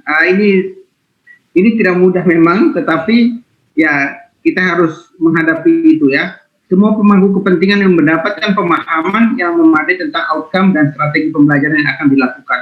Jadi outcome tadi ya, goals yang akan kita capai, maksudnya saya adalah yang akan dicapai peserta didik dengan strategi PJBL itu harus dipahami oleh semua. Baik itu guru, orang tua, alumni, masyarakat, juga semua stakeholder yang lain. Pertama-tama memang dari guru, dan tingkatannya kebetulan saya masuk itu SMP Tarakan 2 sudah terbentuk mentor-menti, ini bagus. Jadi ketika proyek 1 kita masuk, pertama-tama kita solid dulu timnya, kemudian turun ke bawah di mentor. Mentor itu punya membawahi beberapa guru menti, tidak? Jadi bertingkat. Nah, karena memang juga tidak bisa kumpul semua kan, jadi untungnya ada itu sehingga transfer itu bertahap seperti itu. Tapi sekarang semua sudah bisa kita langsung ke semua guru. Jadi community engagement ini sangat penting, termasuk ya Pak Roni, kita sebagai kepala sekolah harus tidak boleh lepas tangan ya, ketika rekan-rekan kita sudah napas satu-satu dalam artian menghadapi komplain orang tua dan sebagainya, ya kita harus paling depan. Itu harus kalau menurut saya sih ya. Jadi kepala sekolah perannya sangat penting di sini. Yang kelima adalah berani untuk implementasi ya. Keberanian mengimplementasikan adalah perwujudan dari instructional leadership sebenarnya ya. Berani ambil resiko, ajak semua pihak untuk ikut learning by doing, experiential learning terjadi di situ. Jadi di sini bukan sesuatu yang jadi yang kemudian kita delivery, bukan, tetapi kita ajak segenap stakeholder termasuk peserta didik sebagai pelaku pembelajaran utama itu untuk menjalani bersama-sama. Mereka bingung loh di awal itu waktu proyek 1. Ini apa sih? Kebetulan saya juga advisor, jadi langsung mendampingi anak-anak. Jadi tahu tuh mereka bingung apa sih? Kemudian langsung saya harus eksekusi saat itu juga WA ke grup Bapak Ibu guru. Minggu ini saya masih ingat itu yang proyek 1. Minggu ini pokoknya moratorium, tidak boleh ada tugas lain. Karena waktu proyek 1 itu teridentifikasi ada semacam di benaknya peserta didik itu kok tambah lagi pertanyaannya yang seperti itu. Maka langsung saya bilang Bu Erna segera menyampaikan itu. Jadi semuanya itu harus pusat ke kurikulum. Jadi kepala sekolah juga harus menjaga diri. Kalau saya sih menjaga diri supaya tidak langsung serta-merta ke guru. Jadi biarkan ada Bu Erna yang menghadapi. Jadi Bu Erna share dan kemudian bisa teratasi. Jadi cepat tanggap terhadap bukan komplain tapi masukan dari peserta didik. Dan evaluasi waktu itu kita lakukan bahkan setiap minggu, setiap hari, setiap minggu kita dengarkan jadi bisa teratasi. Jadi harus berani Bapak Ibu untuk mengimplementasikan ini. Jangan dibayangkan, wah kami harus persiapkan matang dulu, baru nanti implementasi. Kalau yang pengalaman di SMP Tarakanita 2, sebenarnya tidak seperti itu juga. Ya, mau dibilang matang ya enggak juga gitu ya. Kemudian evaluasi dan continuous improvement. Evaluasi harus dilakukan secara rutin tiap hari, tiap minggu, tiap bulan. Pastikan data terkelola dengan baik, karena data memberikan informasi perbaikan selanjutnya. Jadi semua harus based on data. Kita kan sekarang mudah sebenarnya dengan Google Form itu ya. Jadi ditarik data, diolah, kemudian kita lihat data ini memberi informasi apa kepada kita yang harus kita perbaiki.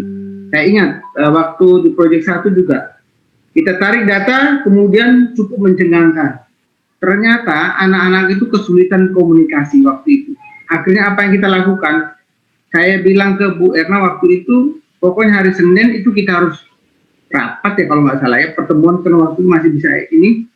Akhirnya apa? Dimuncullah ide untuk memproduksi media pembelajaran dalam bentuk video ya. Jadi ada suster, jadi guru-guru BK ini. Jadi namanya BK menjawab. Itu salah satunya. Yang lainnya lagi itu adalah kita mencarikan narasumber untuk berbicara tentang komunikasi. Karena ini salah satu yang paling cukup banyak dihadapi oleh para peserta didik untuk membangun komunikasi dengan rekan-rekan juga kepada para guru. Jadi ini terus berlanjut sampai saat ini SMP Taraf Anita 2 selalu melakukan continuous improvement dan sampai pada tahap sekarang masuk ke proyek ketiga sebuah medan yang baru lagi, yaitu proyek individu. Kami juga tidak tahu apa yang akan terjadi ini proyek individu, tetapi kami sudah punya rencana-rencana dan mitigasi untuk itu. Begitu saya pikir Bapak Ibu Suster, kurang lebih saya hanya merangkum saja dari sharingnya teman-teman. Sudah banyak Pak ya, malah tambah bikin pusing ya. Itu Bapak Ibu, saya kembalikan ke Bu Bulan. Baik, terima kasih banyak Pak Eto beserta tim ya, Suster Oli, Bu Erna, Bu Dian, Pak Dwi, sangat lengkap ya, sangat lengkap sekali informasinya dan itu sungguh sangat menginspirasi. Tadi saya sempat pengen bertanya, tetapi ternyata ketika Bu Erna menjelaskan sudah terjawab. Ketika lagi muncul pertanyaan, ketika dijelaskan sama Bu Dian juga sudah terjawab. Kemudian ditambah tadi Pak Dwi juga menjelaskan bagaimana sistemnya ya, lebih ke sistemnya di blog dan sebagainya tadi juga sudah terjawab. Tetapi saya yakin nanti Pak Danan akan ada yang ditanyakan karena Pak Danan sebagai Wakakur pasti yang akan istilahnya sebagai kawal ya, pengawal untuk PJBL di SMP Santo Yosef nanti. Mungkin ada sesuatu yang ingin ditanyakan, monggo Pak Danan, silakan Pak Danan. Baik, terima kasih Bu Wulan. Apakah terdengar? Terdengar ya Pak? Jelas Pak. Ya, dengan Iya. Pak. Baik, terima kasih sebelumnya apa yang sudah dijelaskan dari Bu Erna, Bu siapa tadi satu? Iya. Bu Dian, Bu Suster, terus Pak Dwi, terus Pak Eto, semuanya. Saya sebenarnya sudah buat ada banyak pertanyaan di sini. Nggak apa-apa Pak. Tapi Kalau bisa jawab. semuanya sudah terjawab dari penjelasan yang di. Jadi kalau mau ditanyakan lagi seperti tidak menyimak jadinya. Jadi saya sudah merancang tadi ada sekitar 10 pertanyaan sebenarnya yang mau saya tanyakan, tetapi semuanya sudah bisa terjawab dengan baik dari penjelasan Bu Erna, Bu Dian, Pak Dwi, Suster dan Pak Eto dari terakhir yang semakin menguatkan. Mungkin ada satu yang masih mengganjal sebenarnya. Itu bagaimana kita bisa meyakini bahwa ketika kita menentukan sebuah proyek itu benar-benar baik atau benar-benar bermutu, karena kadang kita saja tidak percaya diri bahwa oh ini proyek ini benar-benar sesuai dengan apa ya dikatakan bisa mencapai seluruh KD yang coba kita kaitkan di situ. Mungkin nanti Bu Erna bisa bantu menjawab karena saya juga masih baru di sini. Terus kemarin juga sempat coba-coba. Sebenarnya kalau dibilang proyek bukan proyek ya, hanya coba menghubungkan oh KD ini sama KD ini nyambung. Yuk kita bareng-bareng buat sebuah tugas bersama, buat tugas kolaborasi antar mapel. Nah, itu yang pertama. Terus satu lagi mungkin kalau tadi disinggung bahwa hampir seluruh mapel bisa terlibat di sebuah proyek, nah ini yang saya bingung ini. Bagaimana cara memadukan semuanya kalau saya kadang melakukan telaah kurikulum, lihat KIKD-nya masing-masing pelajaran kadang kesulitan. Oh ini bisa nyambung dengan yang ini bisa nyambung dengan yang ini. Ya mungkin karena masih baru ya Bu, jadi masih tahap belajar, harap maklum nanti mohon dibantu oleh Bu Erna. Terus sejauh mana proporsi masing-masing mapel, apakah nanti dibuat sama atau ada satu yang jadi core, misalnya kalau kayak buat poster misalnya, proyeknya mau buat poster nih, termasuk proyek enggak sebenarnya kalau poster? Ini kan intinya ada di bahasa Indonesia nih kalau poster dan iklan, tapi nanti kan bisa banyak mapel bisa masuk di situ. Apakah seperti itu atau bagaimana? Mungkin itu. Terus satu lagi Bu, selama proyek berlangsung, kalau tadi dikatakan satu proyek itu bisa sampai 4 minggu, apakah Bapak Ibu guru tetap memberikan materi yang sekiranya mendukung terlaksananya proyek itu? Atau hanya tetap memberikan pelajaran tapi yang tidak ada kaitannya sama proyek? Mungkin itu Ibu. Terus kalau boleh kami mohon contoh, kalau boleh dokumen untuk proyek 1 seperti apa, biar paling tidak ada gambaran, oh seperti ini sebuah proyek itu yang baik, agar kami juga tidak kehilangan arah. Mungkin itu Ibu. Terima kasih. Ya, langsung Ya, saja baik. mungkin Bu Erna untuk menjawabnya. Silakan Bu Erna. Sebentar ya Pak.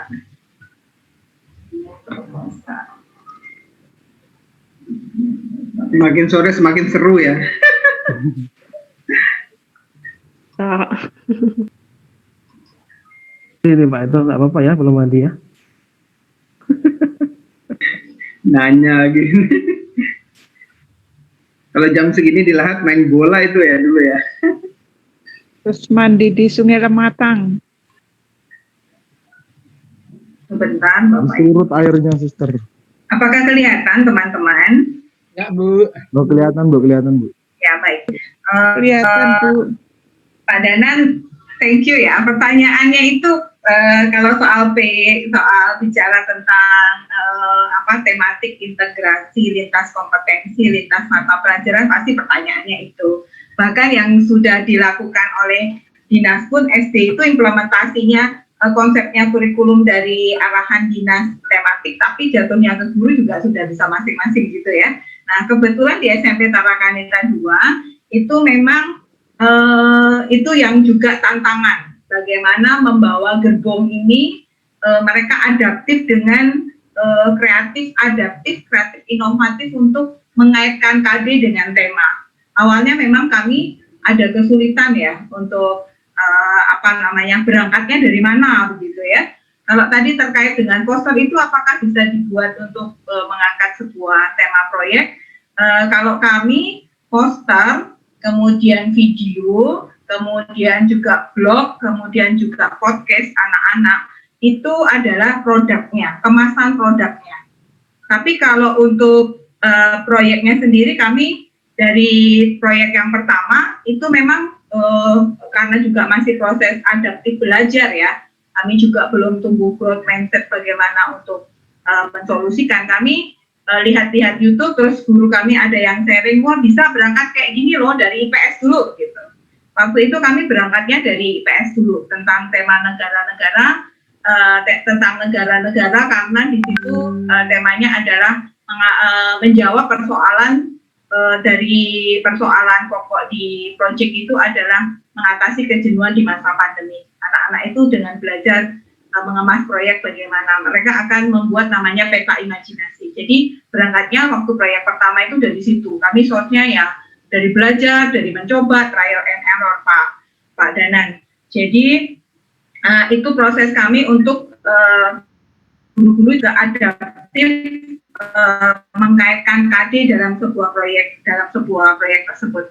Kemudian datanglah rahmat juga bagi kami. Kami ada guru yang kebetulan memang skripsinya ambil tentang project based learning. Itu juga rahmat. Waktu itu saya masih ingat seperti menemukan mutiara Pak Eto bahwa Bu Erna kita diskusi ya. Jadi ketemu dengan guru tersebut, sharing, terus muncullah kita bahwa oh ini untuk mengatasi anak-anak juga memahami proyek tersebut dibuatlah seperti ini rancangan. Jadi kayak proyek yang kedua ini proyek yang sudah tertata Pak Danan untuk mengaitkan KD. Misalnya saja ya supaya mungkin lebih mudah dipahami daripada dengan saya jelaskan, kita lihat bersama-sama. Jadi untuk proyek kedua PJBR kelas 7 SMP Tarakanita 2 itu mengambil sebuah tema dalam proyek tersebut, namanya adalah belajar mandiri mereka.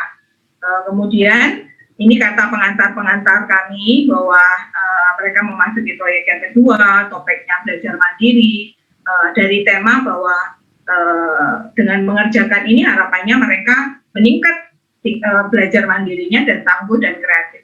Jadi kalau tadi ini sekaligus juga menjawab pertanyaan Pak Danan, Bu, bagaimana meyakini kalau proyek itu bermutu? Jadi proyek bermutu itu kembali pada siswa yang kita sasar untuk outcome-nya, Bapak. Jadi sasarnya kita mau apa nih? Karena tadi Pak Eto, teman-teman sudah sharingkan bahwa outcome di awal 1 tahun kita berjalan itu yang mau disasar anak apanya? Pengetahuannya, kemudian keterampilan compassion yang C5 yang kita ambil, kemudian juga kreatif, computational logic dengan membuat produk digital. Kita fokusnya ke sana jalannya. Jadi ketika hal itu diyakini, kita sudah mulai menuangkan, kita ambil dari program semester kita, Pak Danan, yang hasil dari pertemuan dengan tim teaching, konsolidasi dengan tim teaching. Ini kemudian temanya itu tema tangguh dan kreatif di masa pandemi. Kemudian kita beri arahan bahwa anak-anak itu supaya bisa mengerjakan, ya kamu harus memahami namanya driving question, pertanyaan dari masing-masing mapel yang merupakan kolaboratif untuk mendorong anak-anak itu belajar mandiri. Akhirnya mereka dapat menjawab untuk bagaimana sih belajar mandiri dari experiential dia ya, growth mindset yang dia bangun dengan mengerjakan bersama teman, praktek ya, karena ada adik-adik yang memang guru sasar dengan praktek. Kemudian anak-anak juga disadarkan bahwa ketika kamu mengerjakan proyek ini kamu akan menjawab pertanyaan mendasar, bagaimana nanti kamu akan terampil belajar di masa pandemi. Jadi saya rasa ketika anak-anak dibawa dalam berbagai macam heterogen, punya daya tangkap, kemudian kemampuan memahami, tapi ketika itu kita lakukan berulang-ulang, anak-anak akan terbiasa dengan growth mindset yang baik gitu ya, bahwa segala sesuatu itu kita melakukan sebuah keputusan, penyelesaian masalah itu ada dasar yang mendasarinya. Seperti itu Pak, Bapak dan Ibu. Kemudian kita uraikan keterampilan belajar itu apa gitu ya, secara singkat. Terus ini penuntun. Jadi ini sudah masuk dalam ini Pak Danan, rumusan pertanyaan. Ini adalah misalnya nomor 1. Itu adalah kita, karena ini adalah rangkaian kolaboratif, kalau kita masih pecah-pecah agama, seperti pengalaman di proyek 1, mereka akan menyantumkan agama gitu. Nah, karena ini kita membangun sebuah pemikiran ke peserta didik yang integrasi ya, yang terintegrasi dan saling berkaitan dalam proses menganalisa dan nanti membuat sebuah kesimpulan, itu memang kita hilangkan gitu. Jadi di sini ini adalah ini adalah agama, Bapak Danan, terutama di sini rumusan pertanyaannya, apakah kalian ketahui tentang keterampilan belajar, apa kelebihan dan kekurangannya, bagaimana sikap terhadap kelebihan kekurangannya, dan praktekkan minimal 1 keterampilan belajar. Di sini gurunya sudah mencantumkan, kalau driving question kayak begini, sumber belajarmu dari mana. Nah, ketika nanti guru mapel itu setelah minggu yang pertama itu kan minggu guru mapel melakukan penjelasan driving question per proyek-proyek kecil dari mapelnya nih Bapak. Nanti minggu berikutnya mereka melakukan checkpoint nih. Dari checkpoint itu sekaligus juga penjelasan materi ya, sekaligus penjelasan materi yang tentu saja mendukung sebagai sumber belajar untuk peserta didik tersebut mengembangkan dari temuan literasi, baik dari buku sebagai sumber maupun juga internet yang sebagai sumber belajar mereka, seperti itu. Kemudian lanjut ke MAS, ini guru-guru kita dorong bagaimana dengan tema terampil dan mandiri belajar itu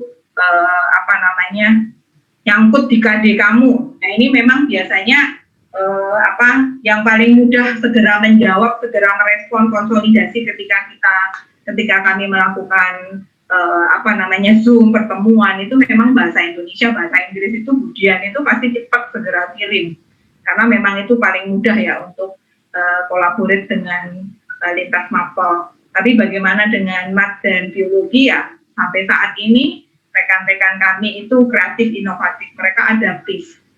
Karena mereka juga memikirkan, nah ini yang matematika keluar seperti ini Pak Danan. Mereka mengambil yang pecahan waktu belajar kalian, persentasenya begitu ya, mereka cantumkan source-nya. Jadi untuk KD ini memang cara pandang baru guru-guru untuk selalu diingatkan kita bahwa yang kita materi itu bukan seperti yang kita lalu lakukan dulu ya. Jadi syarat dengan banyaknya materi terlalu lebar, tapi pembelajaran bermakna ke sasaran peserta didik itu sendiri tidak didapat. Yang di sini adalah tentu saja adalah kedalamannya, bukan kelebarannya. Pak Eto selalu ingatkan itu dan saya juga. Jadi guru-guru itu sudah nggak lagi protes. Awalnya mereka juga komplain. Bagaimana nanti mereka harus menyelesaikan KD yang di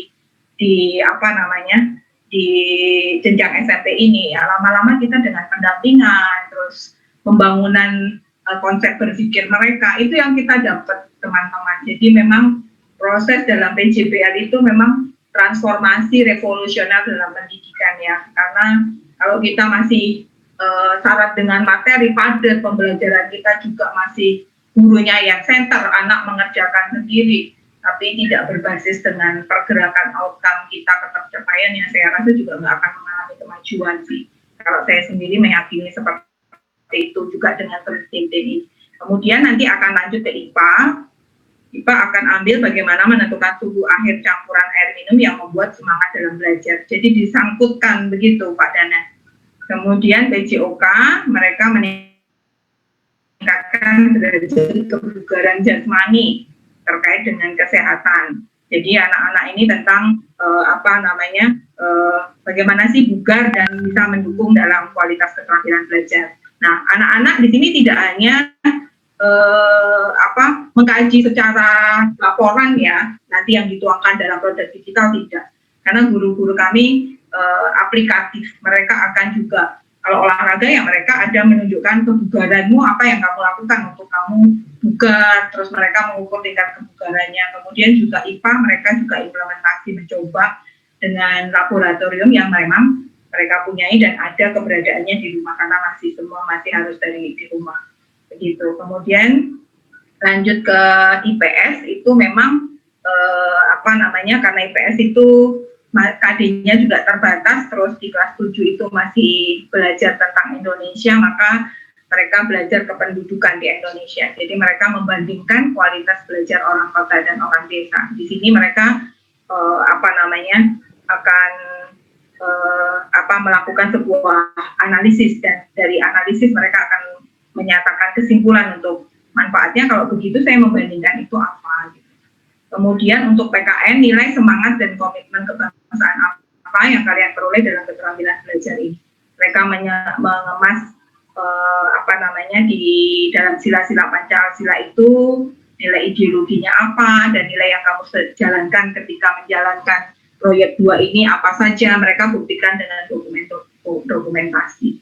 Menarik Bapak. Kemudian kesimpulan itu dari BK, karena BK juga membawa peserta didik itu dalam sebuah kesadaran ketika mereka melakukan dari rangkaian 1 sampai 6 driving question itu mereka menemukan keterampilan belajar apa saja yang mereka bisa dapatkan. Kemudian di bahasa Indonesia itu mereka membuat prosedur langkah-langkah dalam meningkatkan kualitas keterampilan belajar di masa pandemi. Nah, ini bisa dituangkan ketika memang peserta didik itu mengerjakan dari memahami dia sebagai pribadi, kelemahan, kekuatannya, kemudian mereka melihat keluar sebagai orang yang tinggal kota bandingkan dengan orang desanya. Jadi saya pikir dengan melakukan proyek ini kita yakini memang anak-anak itu experiential learning-nya jalan gitu. Mereka melakukan, kemudian mereka juga menuangkan itu sebagai pengalaman dia gitu. Kemudian membuat kesimpulan tipe belajar dan saran target strateginya, itu bahasa Inggris. Mereka membuat kesimpulan kalau begitu saya tipe belajarnya apa. Terus mereka membuatnya dalam bentuk simple present tense gitu. Kemudian untuk SBK juga keterkaitan dari kemandirian dalam belajar itu adalah objek benda apa saja yang bisa diekspresikan. Jadi mereka menggambar alat-alat yang mendukung kegiatan dalam mereka belajar di masa pandemi. Mereka bisa sesuai mereka tangkap, mereka mau menggambar apa saja dan memang hasilnya clear. Dan ini digunakan untuk menghiasi mereka punya produk digital ya, gambar-gambar yang mereka buat baik secara digital maupun secara tangan menggambar begitu. Kemudian ini juga langsung kolaboratif dengan nilai-nilai dari PKP JJ5. Jadi memang kami sudah terintegrasi semua. Di sini ada nilai-nilai pendidikan karakter, compassion, pasti iya, celebration iya, kompeten, connection, dan creativity dengan mengerjakan proyek ini. Kemudian terakhir ini T3 yang nomor 12 Pak Danan itu kemaslah proyek ini dalam produk digital. Jadi memang anak-anak yang memang harus computational logiknya tergarap dengan baik.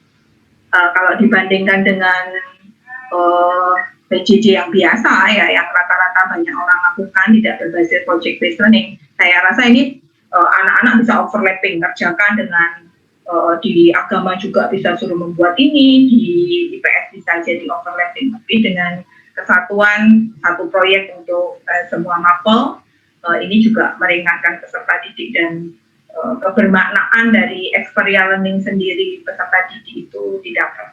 Kita dapatkan sumber belajarnya, kita sertakan, kita suka upload di YouTube memang, jadi anak-anak bisa replay ulang. Kemudian kita tangkap juga kebutuhan dari sumber belajar itu apa sih? Oh, mereka itu ternyata kurang komunikasi di tim. Maka kita panggil psikolog pengajar berbasis data mereka sebenarnya mengalami kendala apa di komunikasi tersebut ke dalam kelompoknya.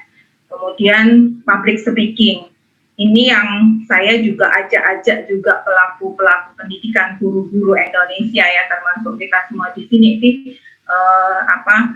sebenarnya sangat menjadi perhatian dan prihatin ya ketika anak-anak itu harus ditanya hal sederhana aja ketakutannya luar biasa. Kami masih dapati Bapak dan Ibu walau di Jakarta anak-anak yang di Zoom takut. Kemudian juga pengennya hanya video call, yaitu proses pendampingan. Nah, di sumber belajar ini kami akan dukung untuk memasuki proyek-proyek berikutnya sesuai dengan kebutuhan dari anak peserta didik itu sendiri. Jadi kalau tadi Pak Eto bolak-balik ya, fokus kita di PJBL ya, PJBL kita kerjakan hal-hal yang perlu kita untuk perbaikan ya kita kerjakan seperti itu. Kemudian ini KD-nya Pak Danan. Ini KD-KD esensial, ini berangkatnya memang dari tema proyek ya, tema topik itu yang kita kerjakan, masing-masing bisa terkolaborasi di sini ya. Nah, kami juga sampaikan bahwa guru-guru itu akan melakukan penilaian sikap, pengetahuan, keterampilan anak-anak paham. Orang tua juga paham. Awal-awalnya ya tadi sudah disampaikan teman-teman untuk sharingnya. Kemudian langkah-langkahnya dalam project based learning, ketika itu pertanyaan esensial apa yang dilakukan guru, ini sudah jelas. Jadi kalau tadi itu sudah disampaikan di teman-teman juga, itu kan clear ya. Kalau kesatuan dari bahwa PJJ kita project based learning itu ya tahu dari guru yang melakukan fasilitator langsung ke peserta didik sampai dengan PPTU pun tahu mereka PJJ-nya apa, PJBL kayak apa itu mereka ngerti. Kalau kedalaman ya pasti itu akan bertanya ke yang sesuai dengan posnya seperti itu. Ke orang tua juga paham, anak-anak juga paham. Kemudian yang dilakukan guru menyampaikan topiknya. Kemudian yang dilakukan peserta didik yang mengajukan pertanyaan tentang apa yang harus dilakukan untuk pemecahan masalah tersebut. Kemudian untuk pertanyaan penuntun, gurunya bagaimana cara memecahkan masalah untuk peserta didik itu dilakukan untuk pemecahan masalah dari topik. Kemudian mereka mulai mendesain perencanaan bagaimana mereka berdiskusi menyusun perencanaan pembuatan proyek. Nah, kami memang tadi sudah disinggung kelompoknya heterogen dan masing-masing kelompok itu kita beri kepercayaan untuk leadership ya. Mereka akan membagi teman-temannya untuk mengerjakan bagian apa, kapan gitu ya. Ya memang sih tidak semua langsung jalan mulus Bapak dan Ibu. Namanya juga mendampingi anak-anak, apalagi yang kelas 7 itu saya rasa teman-teman di sini akan menyatakan iya, karena kan belum kenal secara fisik. Kemudian juga kami juga tidak mudah akan hal itu. Tapi dengan PJBL sih kami tangkap sih, kami langsung banyak kenal anak. Oh, anak ini begini, anak itu begitu. Karena kami bersama anak-anak tersebut dalam proses pembelajaran tentu saja. Kemudian memastikan tiap peserta didik dalam kelompoknya memilih prosedur pembuatan proyeknya. Jadi kami advisor memastikan kamu sudah mulai jalan di mana gitu. Kami pastikan di sini advisor itu ya teman mereka. Jadi kayak tadi itu rumusnya apa yang kita, obatnya apa yang kita harus selalu minum supaya kita punya stamina, ya sabar dengan anak-anak. Karena mereka itu aktif, kadang nggak kenal waktu ya untuk bertanya ini, bertanya itu. Tapi ya kami senang karena memang keberadaan kami itu kan keberadaan kita bersama di seperti itu ya fungsinya. Kemudian mereka menyusun jadwal pembuatan, sudah melakukan dari perencanaan yang mereka akan kerjakan itu. Kemudian ini proses monitoring Bapak dan Ibu, guru akan memantau keaktifan peserta didik. Nah, selama monitoring itu teman-teman bisa menyampaikan untuk materi-materi supaya juga menjadi source dari anak-anak tersebut bisa mengembangkan dalam jawaban untuk menjawab driving question. Kemudian untuk proses berikutnya, ini proses minggu keempat, anak-anak sudah melakukan presentasi. Nah, untuk menilai sendiri kami berbasis proses, produk, dan presentasi. Seperti itu. Kemudian kalau kemarin juga ada pertanyaan matematika itu mesti butuh sering latihan Bu, Pak, gitu. Kami juga diskusi dengan pengampu mat, IPA, akhirnya Pak Eto dan kami juga itu menyatakan ya untuk IPA dan matematika anak-anak diberikan pengayaan gitu. Artinya mereka tidak hanya sebatas untuk mengerjakan menjawab dari driving equation di proyek, tapi mereka akan diberikan soal-soal pengayaan dan latihan. Kemudian minggu keempat juga kami akan proses bersama untuk turunkan form. Jadi setiap minggunya itu form evaluasi pendampingan, apa yang dirasakan anak kita perbaikan di minggu berikutnya. Kalau minggu keempat itu akan turun evaluasi dan refleksi dari proyek itu sendiri, dari total proyek begitu. Anak-anak merefleksikan apa yang didapat, pengalaman apa, terus pengalaman yang akan digunakan untuk masuk proyek berikutnya. Nah, anak-anak itu senang kalau membaca hasil evaluasi refleksi. Karena apa, Bapak Ibu ya, kita menjadi semakin yakin bahwa yang kita kerjakan itu memang fokusnya di outcome itu sendiri gitu.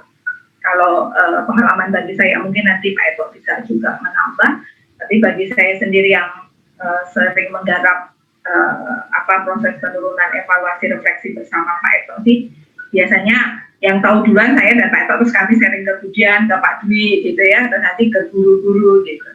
Itu untuk meyakinkan bahwa apa yang kita kerjakan, proyek ini sungguh menjadi pembelajaran yang bermakna dan mengena peserta didik. Kami juga sampaikan di sini Pak Danan bahwa ini adalah durasinya adalah 4 minggu untuk anak-anak kerjakan. Kemudian karena anak-anak sudah pernah digladi bersih untuk presentasi secara virtual, di proyek kedua kami sampaikan tidak ada. Jadi anak-anak mandiri. Dan kenyataan memang anak-anak itu di luar dugaan. Mereka presentasi di proyek kedua sudah biasa dengan cara berpresentasi yang baik begitu. Ini durasinya untuk presentasi, bahwa 25 menit itu untuk produk mereka, untuk penyampaian produk, presentasi, 20 menitnya nanti tanya jawab. Kami juga selalu diskusi untuk yang terbaik untuk proses pendampingan, menampung setiap aspirasi dari Bapak Ibu. Kalau dulu kami tim teaching 2, jadi guru 10 mapel kita bagi 5-5. tapi di proyek 2 satu tim teaching seperti itu. Kemudian ini advisornya tadi yang saya sebutkan di depan, ada 5 kelompok, ini 1 guru, 5 kelompok 1 guru. Kemudian kami selalu terbiasa untuk memberikan penguatan anak bahwa ya bisa karena terbiasa, anak-anak ini hebat, untuk kami selalu sebutkan, dan belajar itu untuk hidup. Dan tidak lupa juga kami selalu ingatkan bahwa cerdas dan berintegritas sesuai memang tagline dari Sarakanita. Kira-kira udah terjawab semua belum ya Pak Danan ya? Halo? Sudah Bu, sudah. Iya. Sudah ya? Nanti saya bakal share Pak. Sharing is caring. Bapak Kepala Sekolah sudah membolehkan. Bu Erna sharing aja gitu. Nanti boleh. Ya. Apa Ya, yang terima kasih, Bu. WA saya boleh nanti saya share ke Bapak. Iya, Oke. Bu. Baik, Pak Danan, masih ada tambahan, Pak? Saya tambahkan Sudah, Bu. sedikit ya.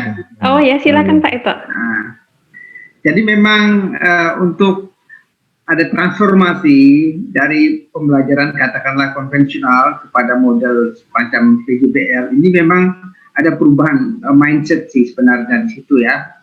Jadi dari sebuah mindset pembelajaran yang selama ini adalah Bapak Ibu guru memberikan sekian banyak materi kepada peserta didik, ini dibalik ya, lebih pada bagaimana memberikan tantangan kepada peserta didik melalui pertanyaan, kemudian secara bersama-sama Bapak Ibu guru dan peserta didik untuk berproses menjawab pertanyaan itu atau menemukan solusi-solusi terhadap pertanyaan yang sudah diberikan.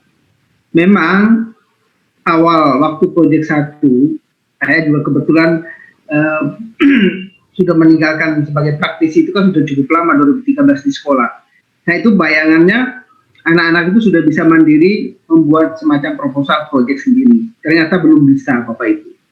Jadi proyek pertama itu bukan seperti yang tadi ditampilkan Bu Erna, tapi kita berikan semacam anak-anak kamu rancang sendiri dulu proposal proyek. Ternyata belum cukup mampu kalau saya lihat di tingkatan SMP. Jadi kita harus bedakan nih antara PJBL-nya SMA, kuliahan, sama kita di SMP. Itu beda tingkatannya. Maka kita menggunakan pendekatan open-ended inquiry. Jadi setiap tahapan sintaksnya PJBL itu guru intervensi, memberikan arahan-arahan. Nggak bisa lepas seluruhnya oleh peserta didik. Itu untuk SMP. Jadi memang kita rancang supaya siswanya itu aktif tadi. Yang tadi dibilang student center itu maksudnya siswa itu kemudian aktif, apalagi kelompok. Ribut mereka di grup itu. Kalau teman-teman share chat mereka di grup itu lucu dan sebagainya. Dan kemudian muncul kesadaran pengalaman baru dari mereka yang tidak bisa didapatkan di pembelajaran konvensional ketika mereka hanya mendengarkan dari Bapak Ibu guru. Itu terus terang saya sangat kaget juga gitu. Terus terang saya kaget juga, ternyata realnya kayak gini ya. Ketika peserta didik itu kemudian membangun pengetahuannya sendiri, banyak hal baru yang mereka temukan ketika itu prosesnya di dalam kelompok mereka, ketika mereka aktif, banyak hal. Jadi kita jangan sampai menguncinya dengan wah ini materi saya kan begini, harusnya begini dong. Nggak bisa lagi begitu. Jadi soal materi memang juga teman-teman itu awal beberapa rekan guru juga protes bagaimana dengan buku orang tua sudah beli begini-begini kan begitu.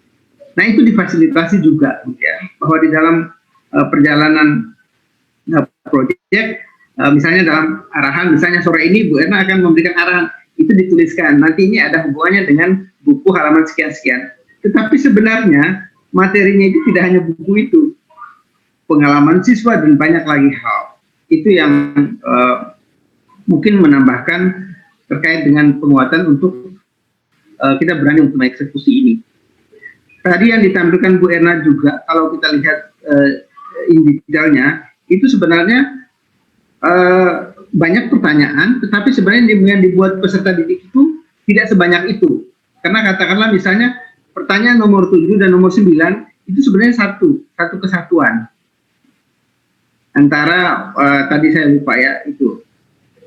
Kemudian seni budaya yang tadi sudah Bu Erna sampaikan. Seni budaya itu dia hanya menampilkan kembali, misalnya di IPA itu dia anak-anak mungkin butuh gelas sama air, nah, tinggal memvisualisasikan gelas dan air semacam itu. Jadi diupayakan supaya pendobelan kerja itu dikurangi ketika dalam prosesnya. Kurang lebih begitu, Pak Roni, Bu Wulan, dan Pak Danan. Baik, terima kasih Pak Eto. Apakah dari Bapak Ibu yang lain, Suster, ada yang mau menambahkan? Kalau tidak ada, Pak Roni, apakah ada pertanyaan? Baik. Bulan, terima kasih. Ya, silahkan Pak Roni. Pertanyaannya saya kira tadi sudah disampaikan Pak Danan, tapi yang jelas saya untuk gambaran terkait dengan PJBL secara jelas memang mungkin jauh dari bayangan juga ya seperti apa, tapi nanti dari share Bu Erna terkait hal yang bisa kami sharekan, kami pelajari, tentu itu bisa menjadi gambaran kami untuk apa ya, belajar kembali. Ini baru mengenal gitu ya Pak Eto ya. Ya. Jadi dari dasar konseling juga sama Pak Dwi tadi ya, Suster Suster Alif, itu konseling sendiri mungkin berbeda dengan cara pandangnya dengan guru-guru maupun yang lain. Tapi kami sih ingin terus belajar untuk hal ini, bagaimana untuk menerapkan ini PJBL ini di SMP Santo Yosef khususnya gitu. Mungkin itu Bu Wulan kalau terkait pertanyaan apa kira-kira gitu Pak itu ya. Sebentar Ya. Seperti itu ya, yang bisa kita sharingkan. Saya kira karena juga kayaknya teman-teman di Jakarta juga terlihat lelah nih Pak Dwi tadi kayaknya saya lihat sudah mulai ngantuk ini. Pak Dwi ya, semangat Pak Dwi. Pak Dwi mikir tuh. Pak Dwi mau kelahat sama Bu Erna. Sebenarnya tapi Pak Dwi. Suster Olip oke. Ya, Sudah musim nanti durian. bonusnya jadi mentor, Suster. Bonusnya Iya jadi makanya mentor. nanti dijemput di Palembang sama Pak Roni, sama Bu Wulan, sama Pak Ya, Danan. ya. Boleh Suster. Suster. Jelas Baik. kami butuh sosok dengan suster nih kayaknya. Baik, Suster, Bapak Ibu, Pak Roni cukup? Oke. Baik, kalau cukup Bu. saya boleh, ya gimana? Menambahkan Bu Erna, yang mata pelajaran yang boleh menambahkan materi itu apa? Matematika sama apa? IPA ya? IPA sama MAT. Iya. IPA sama MAT. Nanti kalau Pengayaan, kalau Pak. dikirain itu. Pelajar. Ya. Oke, baik. Pak Dwi, nama blognya apa ya Pak ya? Blognya, lah lupa kan Bu Erna. PJJ. Ya nanti di share WA lah. Ntar Bu, tak carikan langsung aja. Iya, oke. Nanti bisa di-share Pak. PJJ SMP Tarki 2.blogspot.com Bu. PJJ SMP Tarki 2, duanya angka 2 ya, TARKI angka 2 blogspot.com. Baik, terima kasih Pak Dwi. Nanti bisa kami buka supaya tambah bersemangat. Dan terima kasih Suster. Tadi Suster sudah menyemangati kami bahwa di Lahat pasti bisa. Semangat ya Pak Danan sama Pak Roni ya. Dan ini Jangan bikin mumet loh ya. ketika mendengar sharing Suster Bapak Ibu tuh enak sekali dengarnya ya. Enak banget ya. Tapi kami sudah sedikit membayangkan kalau dipraktekkan di Lahat. Ya, karena Suster Olip pasti tahu bagaimana Lahat ya, Suster ya. Apa dia? Dan tidak semua anak-anak sinyalnya bagus dan lancar. Untuk upload tugas di Google Classroom selama ini aja kendalanya luar biasa. Dan kami juga masih ada beberapa anak itu yang manual mengirimkannya melewat WA ya, seperti itu yang kami alami.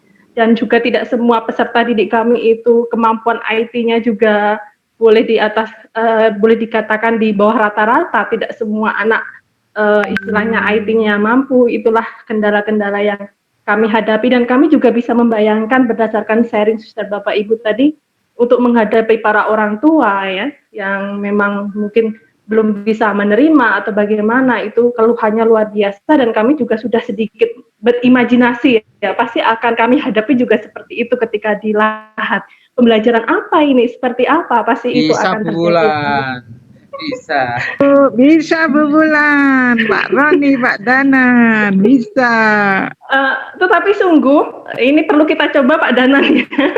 Tetapi nanti kalau kami mengalami suatu hambatan atau kendala, kami masih tetap mohon kesediaan suster Bapak Ibu untuk mendampingi kami bagaimana mengatasi persoalan-persoalan. Dan Pak Danan nanti sebagai apa namanya bagian sarpras juga, karena di sini kami gabung-gabung siap untuk membuat blog ya Pak ya, PJJ seperti yang dilakukan Pak Dwi supaya bisa menampung proyek anak dan semuanya bisa istilahnya terdokumentasi dengan sangat baik. Mungkin ada tambahan dari Pak Roni atau Pak Danan sebelum kita menutup pertemuan kita sore hari ini. Lebih kurang kita sudah 2 jam 16 menit ya.